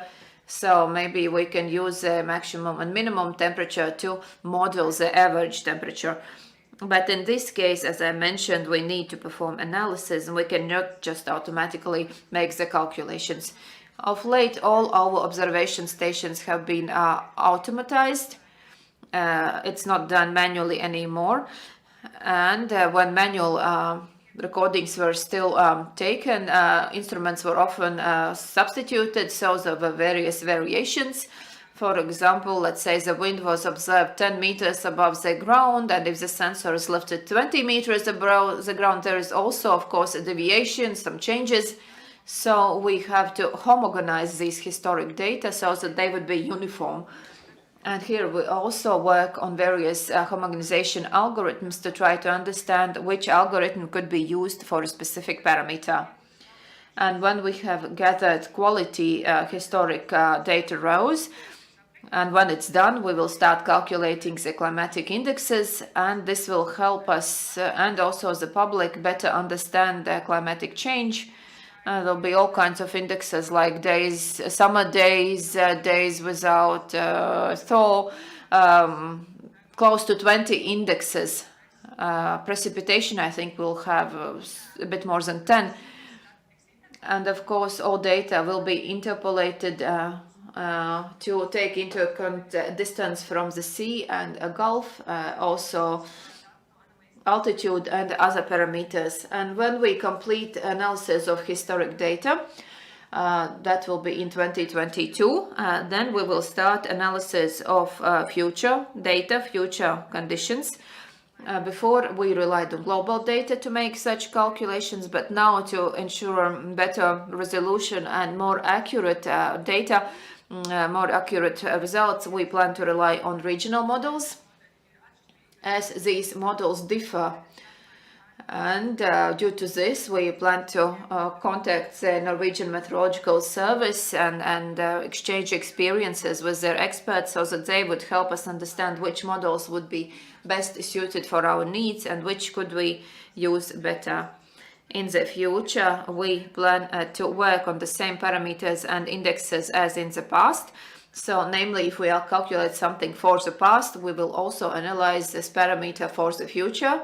And in the future, we will perform analysis for three 30-year periods from 2010 to 2040, from 2041 to 2070, and from 71 to 100. And we will especially focus on moments when the forecasted air temperature will increase by 1.5 and 2 degrees. All these results will be compiled as deep as local government level, so the data will be much more comprehensive. And speaking about the scenarios, maybe if you haven't really heard about these scenarios, so we'll have these SPPS. Before, we used to have a representative concentration pathway, and now we will use SSP1, SSP2, SSP5, and 85, and so on. And SSP means shared socioeconomic pathway, and 1, 2, and 5 actually mean what will be the socioeconomic behavior of people.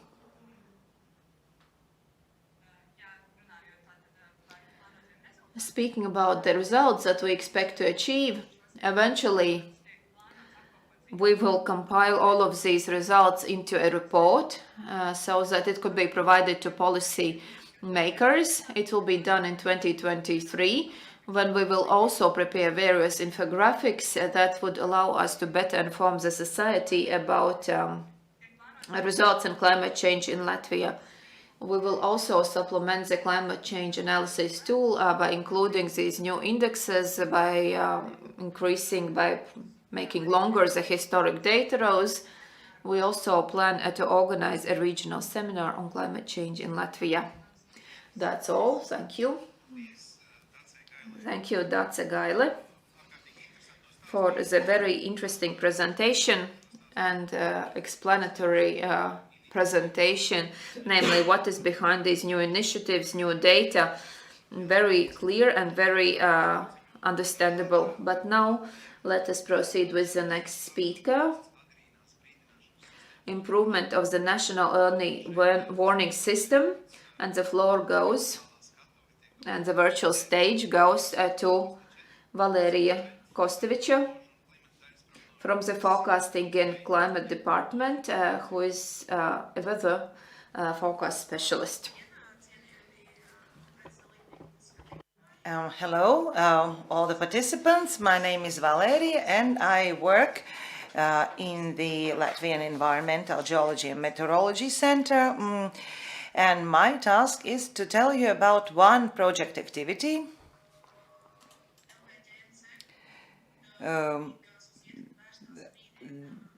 on improvement of national early warning system.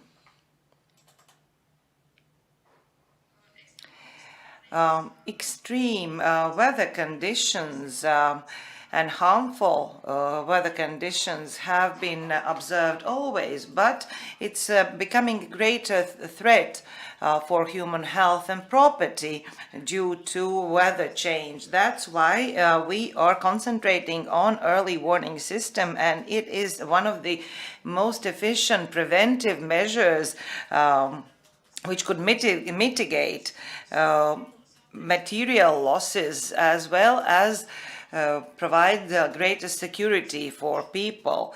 In order to do that, we need to improve the existing criteria of our early warning system, taking into account that due to rapid changes, economic changes, everyone is expecting early warning also on the impact as well as what to do. In order to prepare early warning system, historic hydrometeorological data analysis is not enough. It depends on participation of other institutions in order to maintain this information, be it historic data as well as expert evaluation on different circumstances as what would be the potential sectors where we could gather the data: energy sector, municipality sector, health sector, and others. Activity aim is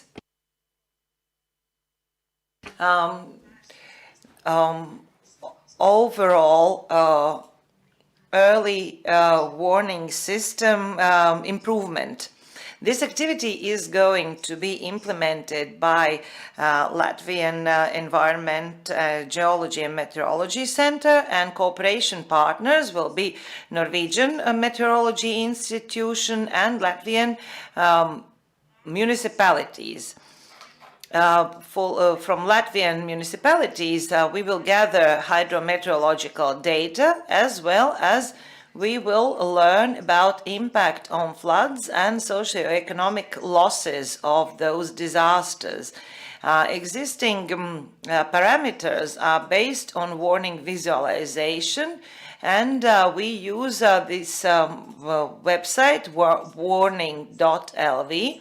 It contains standardized information on possible impact of different weather conditions. In the future, we plan to separate those specific weather conditions with greater detail as to what impact will be and what to do.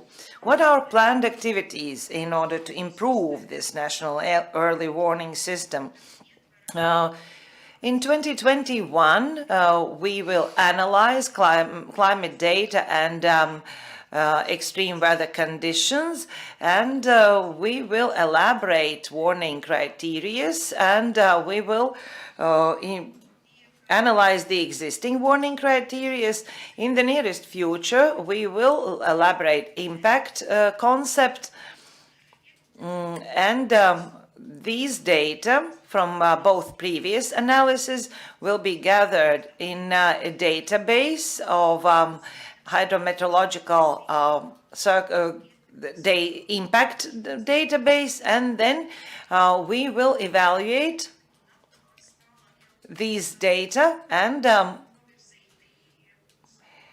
an operative tool is going to be created, which we will prepare in 2022-2023. This tool will allow us to use information gathered by the data base, and professionals will be able to prepare early warnings about these harmful weather conditions.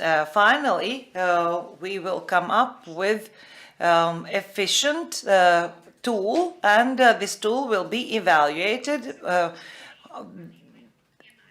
and further improved in cases if existing warning is not so efficient. We will be able to measure it over time. For example, there is a warning, and after evaluating the intensity criteria, if that red warning is efficient, it is good, but we do not see any harm done corresponding to red warning, then we would analyze the reasons why the warning was colored in red, but it wasn't harmful, and then either criteria or impact will be re-evaluated. This tool is going to be flexible, meaning that by changing one of the aspects, be it the impact aspect or the other aspect, we will be able to adopt this system. And in 2023, this website will be renewed. This website is called warning.meteo.lv, and we will train specialists on impact analysis. And in order to implement these activities, we plan to cooperate throughout the period with Norway Meteorology Institute, and we foresee 5 training seminars and experience exchange seminars. What would be the result? Our warning system will be improved, and as a result, the impact will be, harmful impact will be diminished. And the following results, we will review existing and defined hydrometeorological criteria. We will renew this early warning visualization system. Cooperation with municipalities is going to be strengthened in order to evaluate regional and local impact, and we will come up with a informative campaign of public on this newly created system or reviewed system. Thank you very much.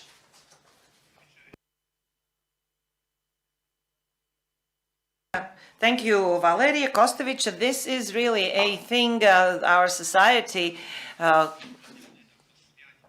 follows every day on weather conditions, as well as sectorally. It is very important for example, our farmers. And there are many questions. Thank you for them. We will answer to them at the end of this session. The final speaker in this session is going to be Viesturs Andersons, Forecasting and Climate Department Specialist from the Ministry and from Environmental Geology Meteorology Center, and he is going to tell about development of National Coastal Erosion System. Hello, I'm Viesturs Andersons from the Latvian Environment Geology and Meteorology Center, and I will tell about the assessment of coastal erosion and monitoring in the future. So what is topical? Due to climate change, the level of global water level increases by 2.9 to 3.3 millimeters. In the case of Baltic Sea, it's not really clear, but according to the last studies, it's 2.0 to 2.6 millimeters per year. As a result, the coastal erosion will increase. Thus, we need to pay more attention to this process. Since 2009, there has been a limited monitoring of coastal erosion, mostly done during several studies, but it is not done on national level. And as the previous monitoring is based on specific profiles in the coastal areas, that does not provide comprehensive information. Thus, our activity intends to prepare to develop a new method to assess coastal erosion in Latvia, considering various climate change scenarios, so that we could prepare a new methodology and database where we could compile data on coastal erosion at the Latvian coast. We plan to focus on several main activities, sub-activities to implement this main activity. First, compile information about previous erosion studies, also look at new methodologies in the world. We will especially focus on remote observations like with drones. Of course, we also plan to collect measurements, also to set up a data catalog, and use the catalog to analyze erosion risk and assess possible changes in the coastal line.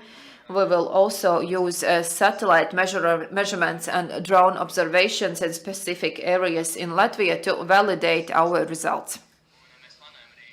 We also plan to publish the results on an interactive app or a homepage where every person could access them, and we will also have specific seminars to inform local governments about our results. As to our methodology, currently we plan to base it on the European Space Agency Argon study that was just completed on remote surveying of coastal areas.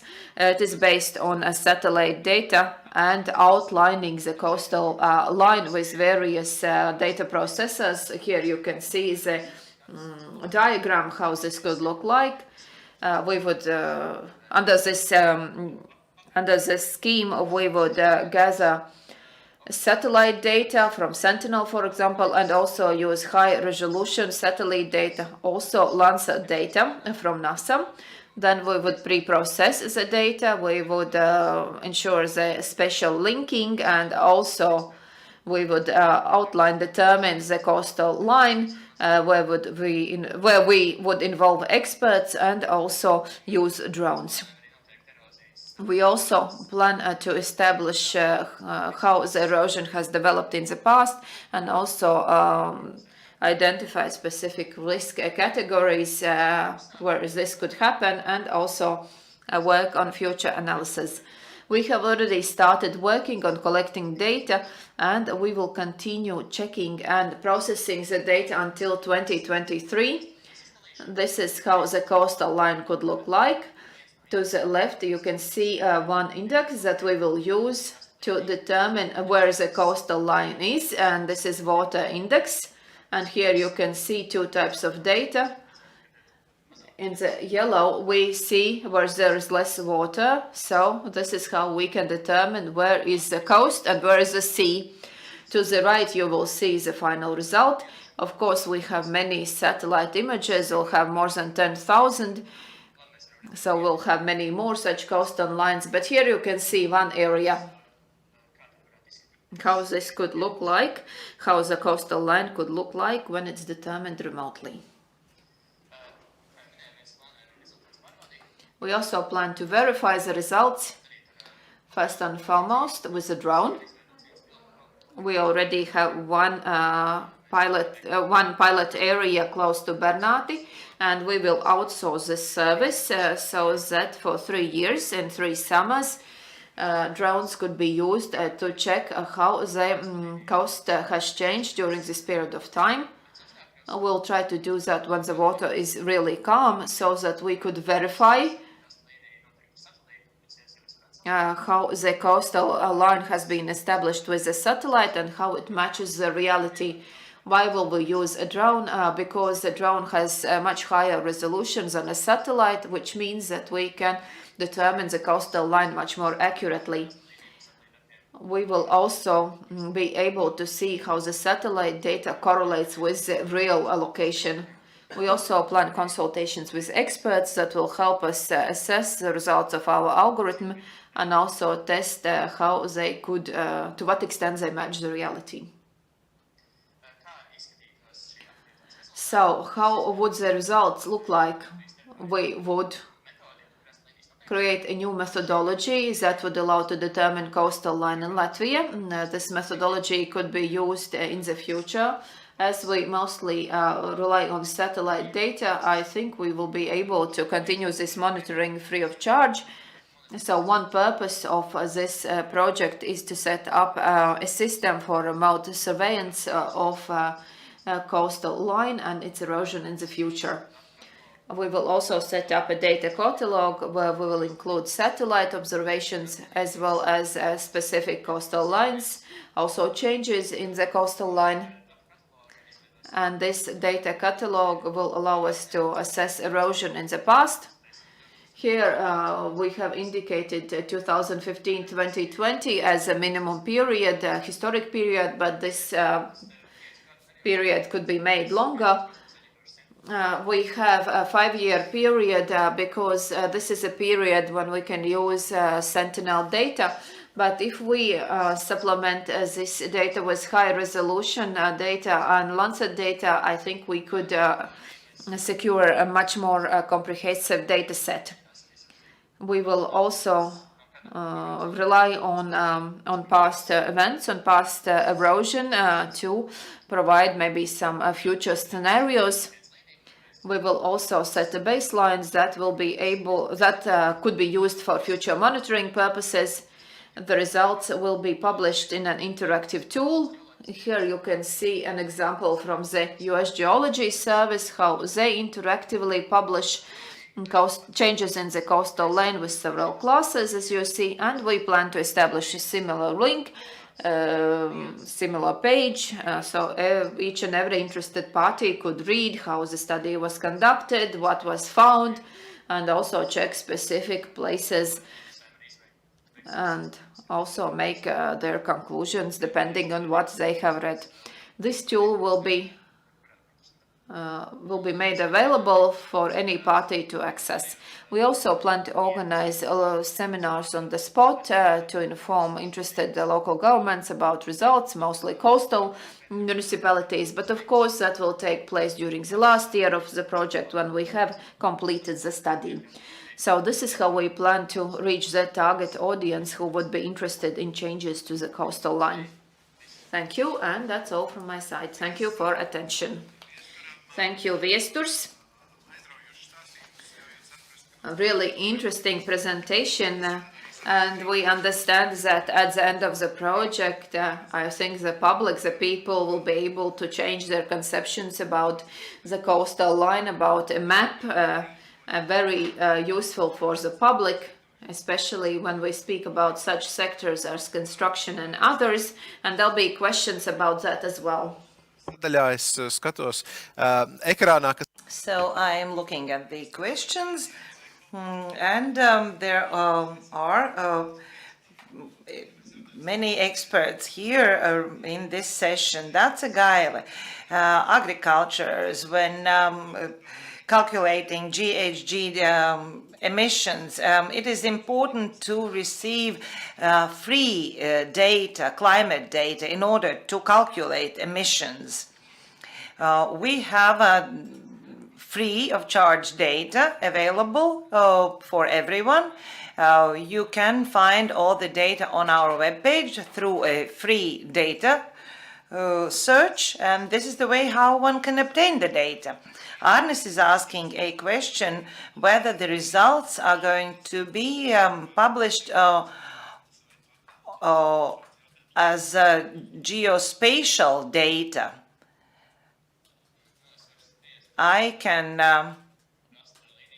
tell about coastal line erosion data. Yes, those data are going to be published, and we will try to publish them in a format that could be downloaded, and if you can download data, they can be worked upon. But I think we can also find tailor-made solutions if you have specific requests. Valeria, a question for you. Early warning application for the public. Do you think of that? Not in this project, this application is not going to be elaborated, but in parallel, we work on overall or general meteo application, which will be available for public in the nearest future, already this year. So I believe that information that we gain from this project could be assimilated in the overall application, but a separate application for disaster warning is not going to be elaborated, not within this project. A question to Viesturs: what can be expected in the future, the trends for coastal erosion? Can we build our houses next to the coastal line, and what can be planned for municipal plan? Speaking about the trends of coastal erosion, we first of all have to look on a global level and local level. overall water level is rising, erosion is ongoing, it's all around the world. And in Latvia, it is also going to be true, but how much we haven't yet calculated, but taking into account the historic data, it is going to happen. But there are some places in Latvia where coastal erosion doesn't happen. On the contrary, there is assimilation, because at one place the coastal line is diminishing, but in other places the sand is being flooded in addition. But question about houses, it's up to you. But the third question about municipalities, these data can be used by municipalities on their future spatial plan, because mainly spatial planning is based on other documents, but not only on coastal erosion, but on other topographic data. It is depicted on relief changes, on dune changes, but those parameters are interlinked, but not directly. From coastal changes, we can come up with some additional suggestions for spatial planning in municipalities, but in some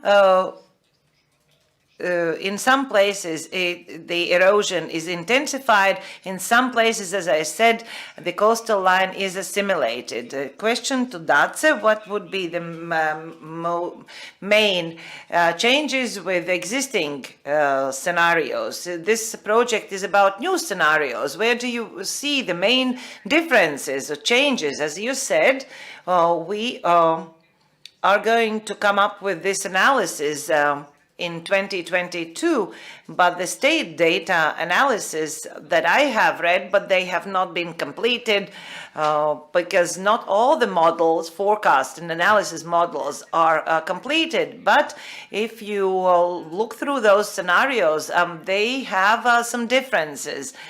Because the previous scenario was started in 2007, but the existing scenarios are worked upon since 2014. But since the 2007 and 2014, greater GHG emissions were observed than planned. That's why this scenario, the previous scenarios, have not come true. That's why in 2014 we started working on new scenarios when GHG indicators were higher. That's why the results differ.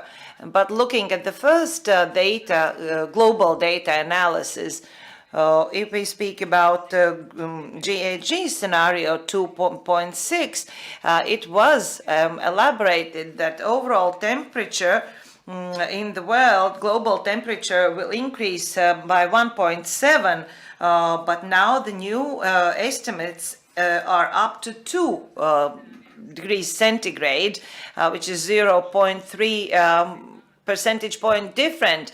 But according to these renewed scenarios, this difference is even bigger. But analyzing the situation in Latvia based on global analysis, I believe that in Latvia these scenarios will also show that the increase of overall temperature will be even more than these 2 degrees centigrade also in Latvia. And the final practical question, will we be able to localize data? Because the question is the following: maybe the insurer is going to ask a bigger premium because my land plot lies in a risky area. So who can answer this question? This question might be concerning early warning system. I think that we can come up with a written answer, I will consult my colleagues in order to come up with a more precise answer about changes in the premiums of insurances on the land and on your immovable property. But I think in the future all this data will be enclosed in the open data. Thank you, your team. I believe that very good answers, very understandable answers. May you have best of success in implementing all the project activities. And now let's continue this conference with again a small entertainment from Riga Energy Agency and Riga Mobility Point. A video, please.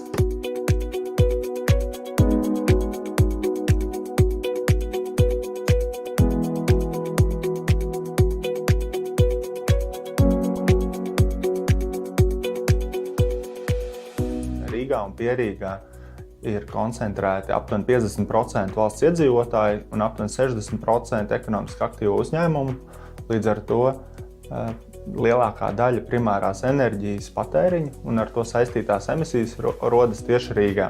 Rīgas enerģētikas aģentūra šobrīd strādā pie ilgspējīgas enerģijas un klimata rīcības plāna sagatavošanas. Lielākās rīcības noteikti būs saistītas ar pasākumiem mobilitātē un transporta sektorā, veicināt videi draudzīgāku transporta izmantošanu, kā arī pilsētu plānošanas pasākumi, lai veicinātu vairāk iedzīvotājus izmantot velosipēdus un kādus citus labākus, videi draudzīgākus risinājumus, kā arī atjaunojama energoresursu integrēšana ne tikai centralizētajā siltuma apgādē, bet arī decentralizēti, tā skaitā saules enerģijas izmantošana, arī pašvaldības ēku atjaunošana, īstenojot dažādus inovatīvus risinājumus, ko pēc tam var pārņemt arī iedzīvotāji. Ja mēs apskatāmies pagājušā ilgspējīgas enerģijas rīcības plāna rezultātus, tie tiek šobrīd analizēti, bet sākotnējie rezultāti liecina par to, ka lielākā daļa no emisijām rodās tieši transporta sektorā, un tad pēc tam nākamie sektori ir diezgan līdzvērtīgi. Pilsētas mērs, parakstot Parīzes deklarāciju, ir minējis, ka Rīgas pilsētas mērķis ir sasniegt klimata neutralitāti līdz 2030. gadam, kas būs ļoti, ļoti liels izaicinājums. Lai Rīgas pilsētā būtu iespējams sasniegt klimata neutralitāti, ir ārkārtīgi svarīgi samazināt izmešus transporta sektorā. Mobilitātes punkts ir viens no risinājumiem, kā pilsēta var sekmīgāk darboties šajā jomā, jo mobilitātes punkts piedāvā reālus alternatīvus risinājumus pārvietošanās iespējām pilsētvidē bez privātās automašīnas. Mobilitātes punkts piedāvā ilgtspējīgu pakalpojumu klāstu, kā elektroskūteri, velosipēdi, koplietošanas autotransports, informācija par sabiedrisko transportu maršrutiem, pienākšanas attiešanas laikiem, kā arī praktiskas lietas velobraucējiem. Transporta sektors būs arī liels izaicinājums nākamajā ilgspējīgas enerģijas un klimata rīcības plānā. Ļoti svarīgi ir pilsētu plānošanas pasākumi. Rīgas pilsētā ir izstrādāta mobilitātes vīzija, kā arī rīcības. Rīgas enerģētikas aģentūra noteikti palīdzēs ieviest tās. Mēs strādājam gan pie mobilitātes punktu, gan pie e-mobilitātes, kā arī pārtienu raidi un dažādu citu risinājumu attīstīšanas un veicināšanas. Pilsētu plānošana mūsdienās nav iedomājama bez kvalitatīvu un ticamu datu pieejamības. Tādēļ mēs mobilitātes punktā esam izveidojuši šo pirmo Rīgā un Latvijā inovatīvo tehnoloģiju testēšanas staciju. Mobilitātes punktā ir izvietoti pilsētvides sensori, kas mēra gaisa temperatūru, mitrumu, CO2 piesārņojumu, trokšņu līmeni pilsētvidē, gaisa kvalitāti un citus pilsētvides aspektus. Šādā veidā mobilitātes punkts ļauj pilsētai ģenerēt un uzkrāt reāla laika datus par dažādiem pilsētvides procesiem, ko mēs pēc tam izmantojam telpiskajā plānošanā. Lai arī izaicinājumi ir daudz, mums ir arī ļoti lielas iespējas. Lielākā daļa Eiropas valstu un pašvaldību jau strādā pie klimata neutralitātes un ieviesuši ļoti daudz pasākumus. Līdz ar to mūsu iespējas ir pārņemt labākos piemērus un īstenot Rīgā, uzlabojot tos.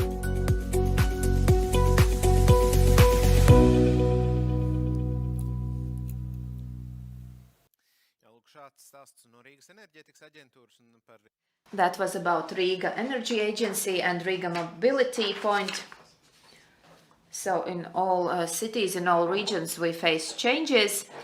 And we spoke about that during this event already. And now we have started the closing section and we have returned to the topic of our conference, namely policy integration and integration assessment, and also very practical things like assessment of the current practice and how we can use that in the finance, insurance, construction, roads and railways, land use planning sectors. And I'm very happy to give the floor to Ines Pomere-Brauman, a senior expert from the Climate Change Department of the Ministry of Regional Development and Environmental Protection.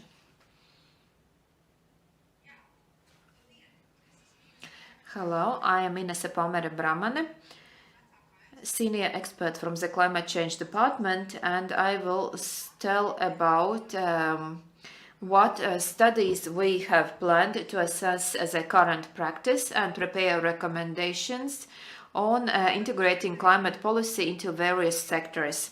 As you see, Latvia as well as many other countries face more radical climate changes. The last decade was the warmest since meteorological observations are recorded.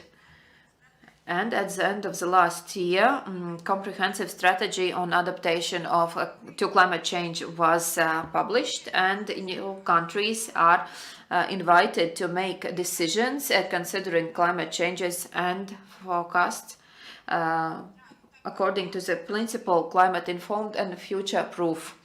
According to the forecast, climate change will continue during this century. Thus, we need rapid action to ensure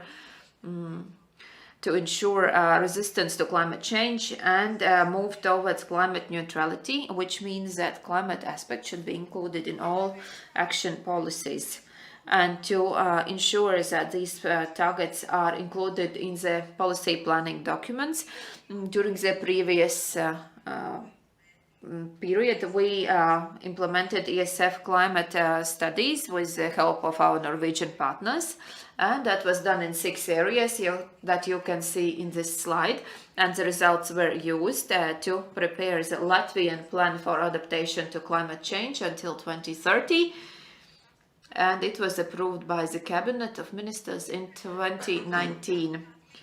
The previous forecast study results were also used to prepare other policy documents, and we continue working on these aspects. And during the new Norway grant framework, we will implement several studies that will be focused on integration of climate targets in various policy planning areas. So during the project, we plan to conduct a study in 6 sectors: finance, insurance, construction of buildings, roads and railways, as well as land use planning. One of the studies that will be conducted this year will focus on the assessment of current practices and preparation of recommendations to assess impact of large investment projects on GHG emissions to improve integration of climate aspects in large investment projects. During the study, we will assess the current Latvian normative acts and practices to assess the effects of these projects on the climate. We will also prepare recommendations on how to improve the current regulatory framework that affects all stages of the project life cycle, like planning, implementation, and also monitoring period, post-implementation monitoring period. And at the end, we also plan to organize a training seminar The next studies that will be conducted this year will focus on improving the regulatory framework in the construction area to improve the integration of climate policy aspects in the construction sector, considering the impact of the climate change, also risks, and the need to reduce GHG emissions. During the study, we will assess the current regulatory framework in construction area and also analyze experience from other countries, especially from the Baltic states and northern states, what concerns integration of climate policies.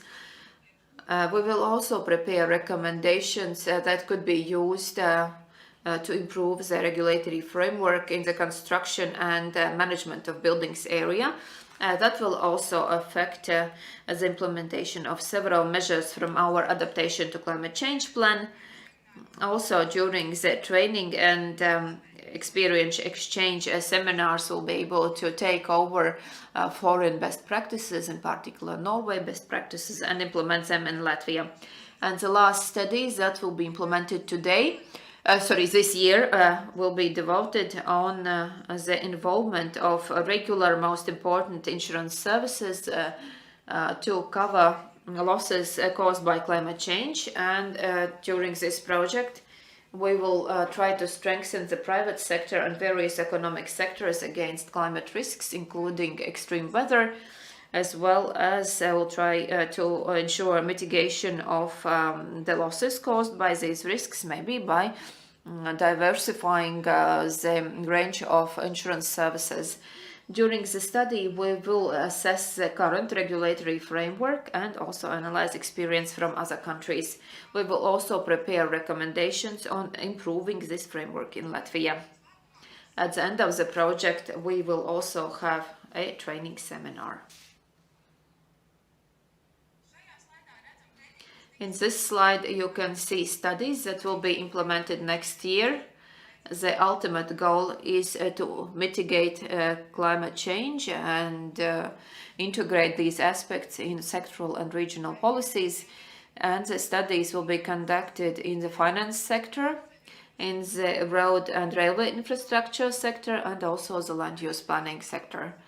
During these studies, we also plan to assess the current practices and legal framework and also analyze experience from other countries, as well as prepare guidelines and recommendations to improve as the respective sectorial legal frameworks.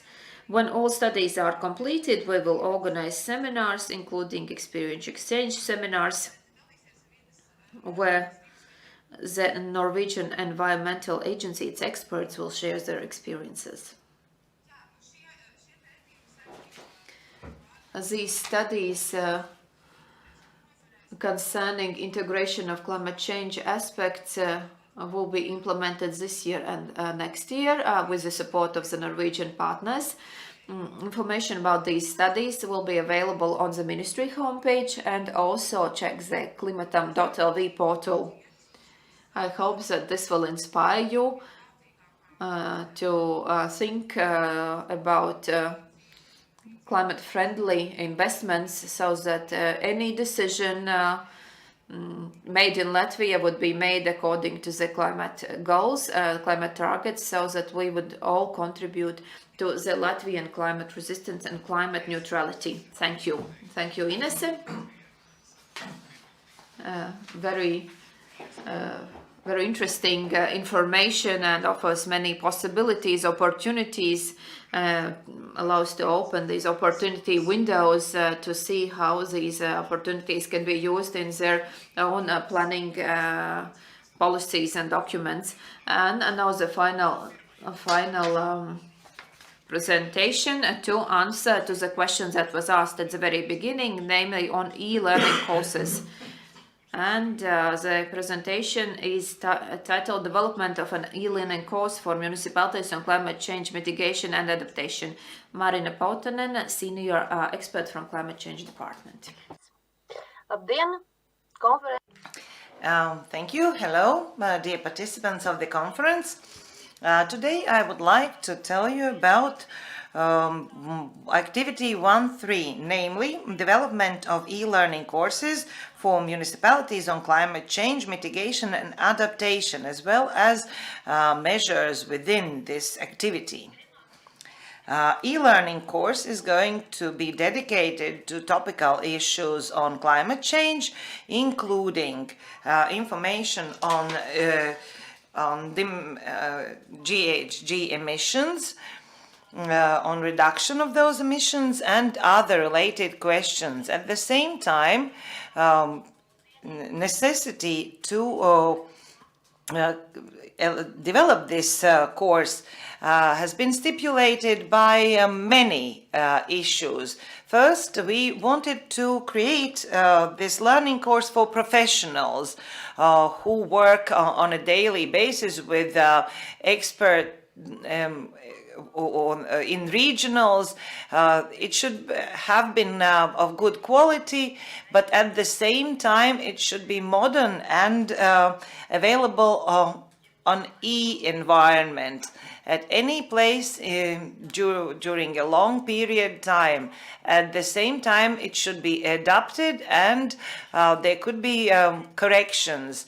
The need for such a course have been elaborated also by planning document when professionals have earmarked this training course in climate change mitigation and adaptation. This has been mentioned in the Latvian Development Plan 21-27, also strategy for reaching climate neutrality until 2050, as well as climate and energy plan of Latvia 2030. As well as adaptation plan of Latvia for climate change until 2030. In all those documents, such a course have been mentioned. Planning region and municipality role is very important for reaching the targets.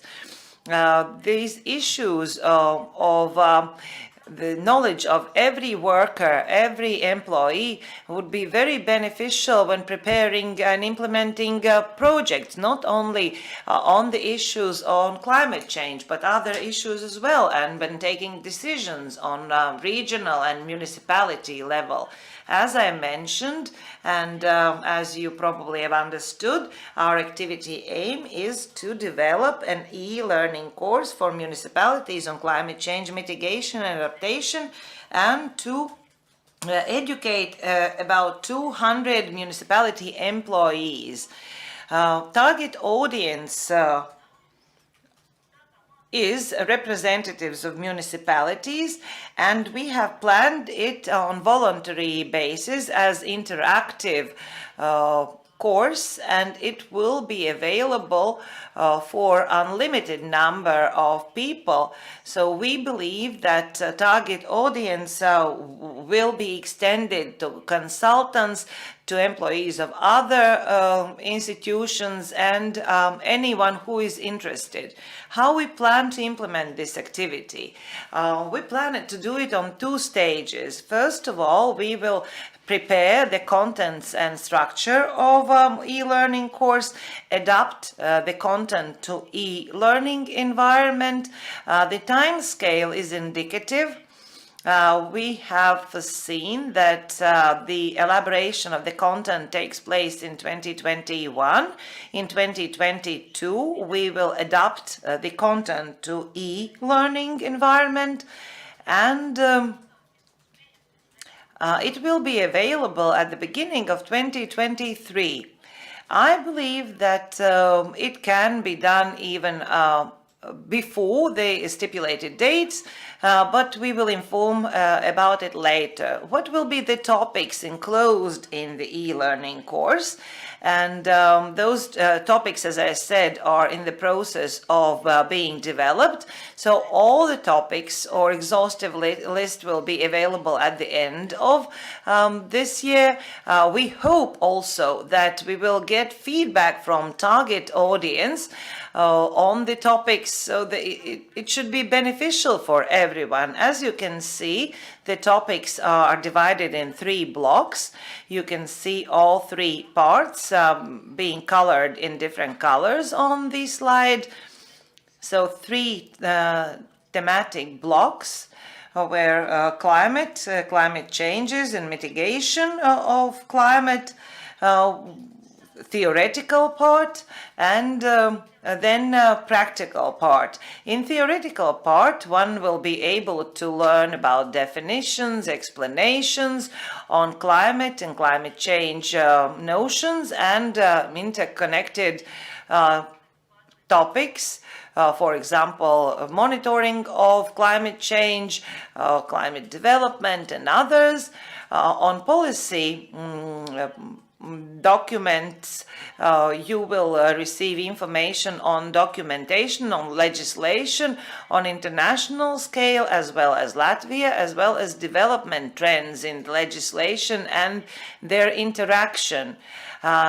Speaking about implementation of climate policy change in Latvia, we will enclose information on the sectoral analysis, which sectors implement and abide by those documentations on climate policy.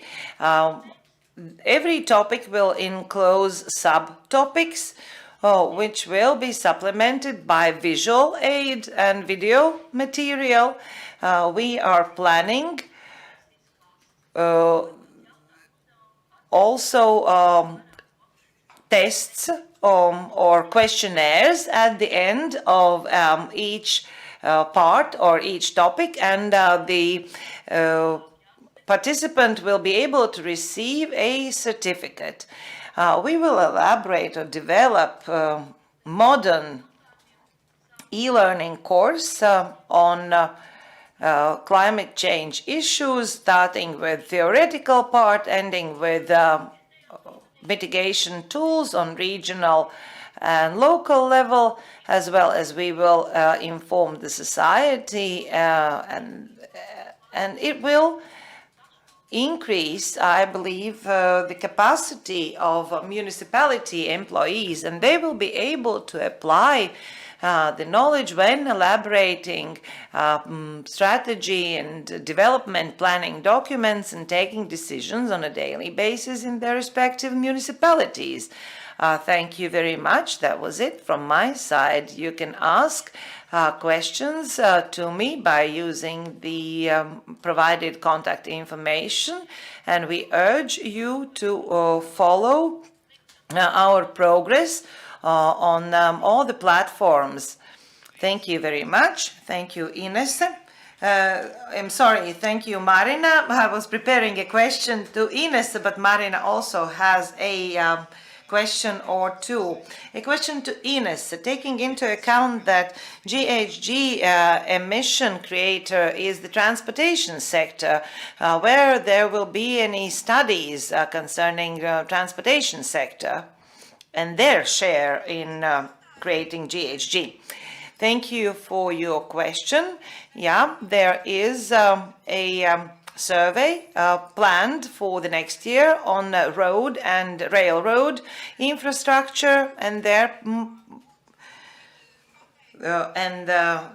part in emitting GHG, but all those future surveys will be based on the existing surveys and studies, and they will be adapted taking into account all the documentation, including municipality documentation. A question to Ines. Speaking about the future, when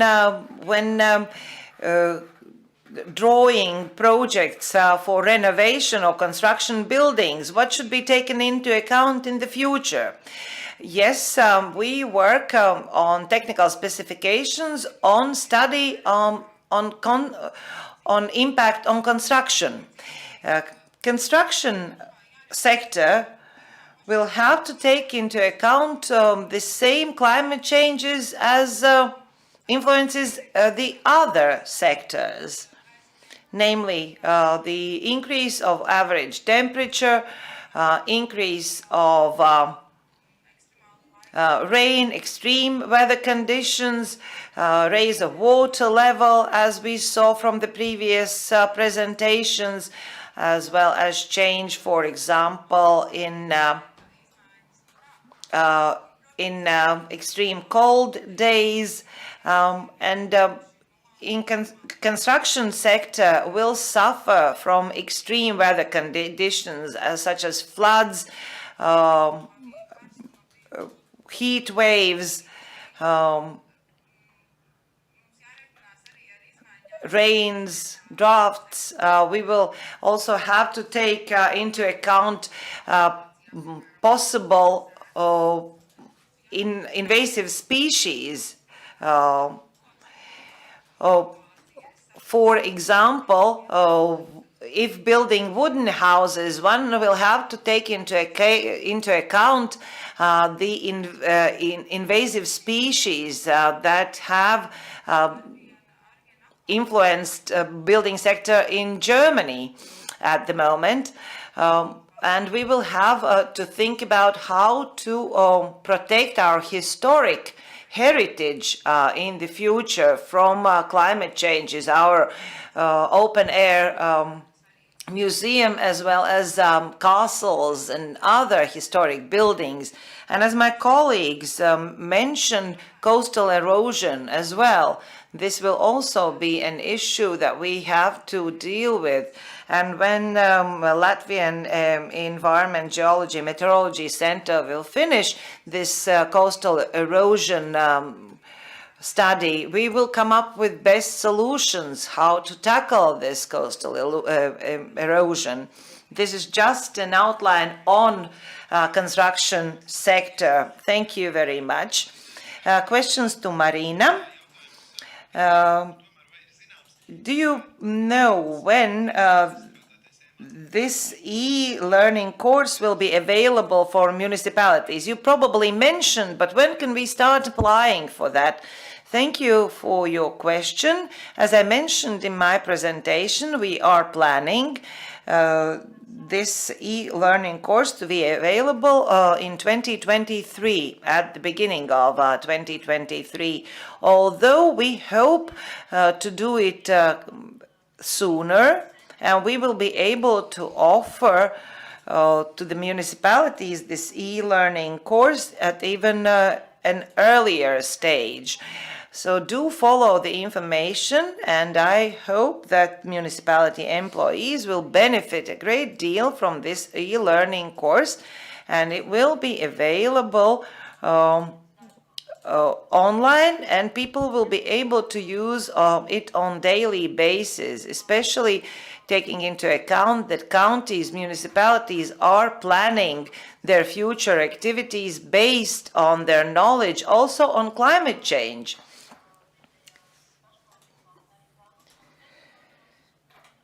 So we hope that the activity is going to be great, and we will finish the course before 2023.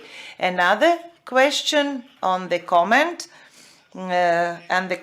namely that e-learning course could play a great role on public, alerting the public, and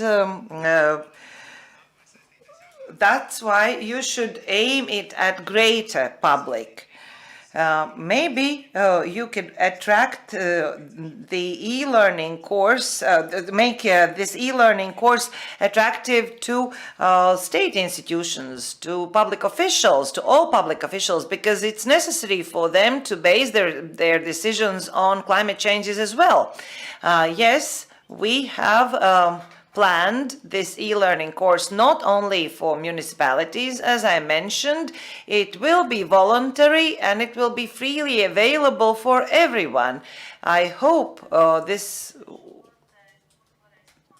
training course will be meant for anyone, also for all the employees of public institutions. But this learning course is meant for professionals. So I believe that the provided information will be beneficial for everyone working and being interested in those issues. So let's continue working and follow the information. The final question, will this e-learning course be free of charge? Yes, we have planned this e-learning course free of charge. Maybe I didn't mention it during my presentation. It will be freely available for everyone, free of charge. That is a very good information, good news at the end of today. Thank you very much, Marina and Ines, about providing answers. Thank you for your presentations, and climate.meteo.lv is the site that you can follow concerning this project and concerning everything on the climate change. If you want to look at these presentations, you can access these presentations online, as well as the recording of all the conference.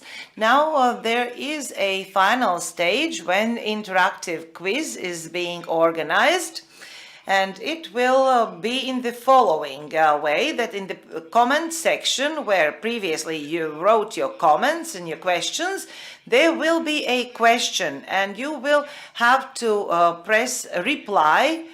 There will be no options or correct answers. You have to come up with your own answer. There will be 5 questions, and do come up with your own answers. Let's concentrate. As I said, there is a prize, a beautifully designed CO2 measurer, which at the moment shows a green leaf, meaning everything is okay. The first question. How many partners are involved in the project integration of climate change policy in sectoral and regional policies? Here you can see the question, click on reply and enter your answer. So how many partners are involved in the project integration of climate change policy in sectoral and regional policy? Please enter your version, enter your answer. You can't lose anything. Laura has already given her answer. You are the first to answer this question. So we are waiting for another 30 seconds. How many partners are involved in the implementation of the project integration of climate change policy in sectoral and regional policies? We will provide the right answers at the very end, so still 10 seconds for you to answer. So currently most popular answers are 4 and 5, but we will give the right answer after the 5th question. So last 3 seconds, please enter your version. 3, 2, 1. So next question. Which body coordinates the GHG National Inventory System in Latvia? Which body coordinates the GHG gas inventory system in Latvia? So which is that body?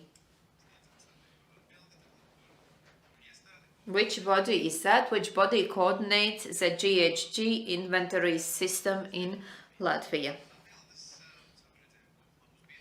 Please provide your answers. So, offer your versions and answers. The prize is quite tempting, but there is quite a lot of competition as well, but all of you have a chance. So, please provide your answers, versions, the last 10 seconds. So, which body coordinates GHG inventory system in Latvia? Last 5 seconds. And that's it. Time is up. Next question. Question number 3. With which Norwegian body the Latvian Environmental Geology and Meteorology Center will cooperate to improve the early warning system? So with which Norwegian body the Latvian National Environment Geology and Meteorology Center cooperate to improve the early warning system? So please remember which Norwegian body.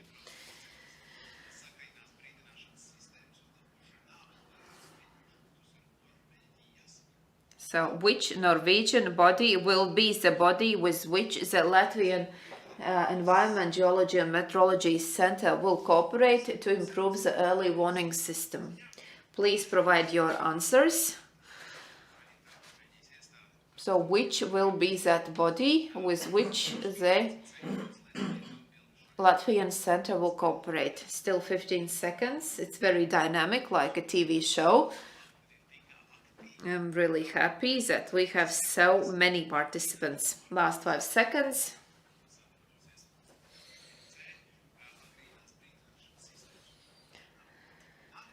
Next question, number 4.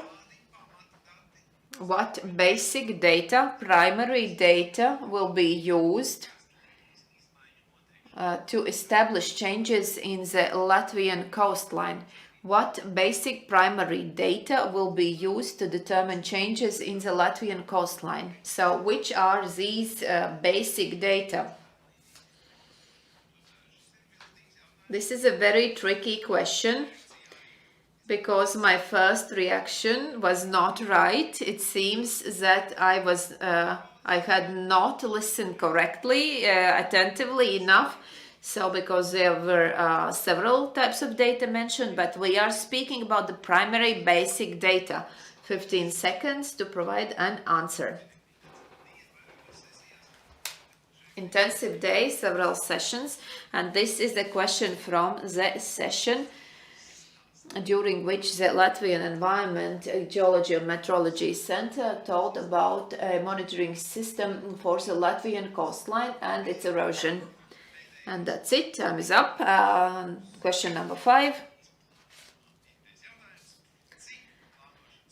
How many planning regions and how many employees from planning regions and local governments will be trained during an e-learning course on climate change, mitigation and adaptation? So how many employees from planning regions and local governments will be trained on climate change, mitigation and adaptation? So please provide your version on how many employees will be trained during this e-learning course.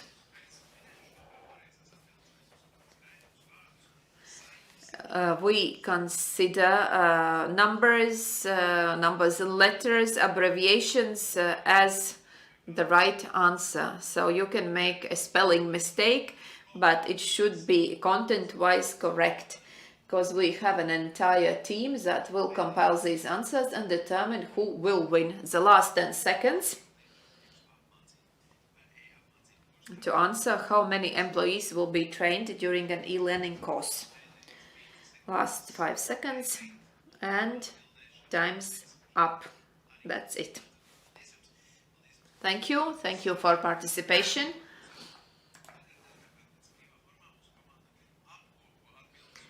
And since these answers could be provided in a free form, the team is now working on your answers. Thank you for participation. You were really active. In particular, considering the fact that the questions could be asked only personally, so they could not be asked anonymously. And that was very nice to get so many questions. And also you can check and monitor and follow all the information about this project on the klimatam.lv platform. And of course all the speakers could be included in the list of your contacts that could answer to questions that you have had already or that you will have in the future. And also During the next year, we will meet again to see how the project has progressed, what are the latest ideas. But of course, if we speak about daily cooperation, the project is implemented every day. And please consider climate change as an opportunity, which is really the case. And here we have to speak not only about the European Green Deal, but also about the European Recovery Plan that was discussed during morning news in the radio. And the French minister, as it was told, was very unhappy with how it has progressed. But let us hope that it will be successful. And greening is very important, and also digitization focuses on this. So whatever we do in the life, it will be related to climate aspects, to climate change aspects. So we have to focus on this. We have to take this into account into everything we do to achieve greater success. Of course, in addition to our ultimate goal to leave the planet in good condition to the next generations. Now I will look at our team to find out how they have progressed, whether they have already identified the winner. I'm being told that we will find out the name of the lucky winner in a second, who will receive this wonderful prize, Maple CO2 monitor, to be used at work or in your office, with the Norway grants and Ministry of Environmental Protection and Regional Development logos. So the right answers: how many partners involved? 3 partners. Which body will coordinate the GHG inventory system in Latvia? Minister of Environmental Protection and Regional Development. With which Norwegian body will cooperate the Latvian Environment, Geology and Meteorology Center to improve the early warning system? Norwegian Meteorology System Institute, as well as Norwegian Environment Agency, because one body is subordinated to the other. So both of these answers are correct. What primary data will be used to determine? These will be satellite data. If you mention drone would be used to check, to verify this data. And how many employees from planning regions and local governments? 200 employees. But as it was already told, maybe this number will be increased because there is a lot of interest. And I see that something is brought to me, given to me in an epidemiologically safe manner, and we have to draw the winner, because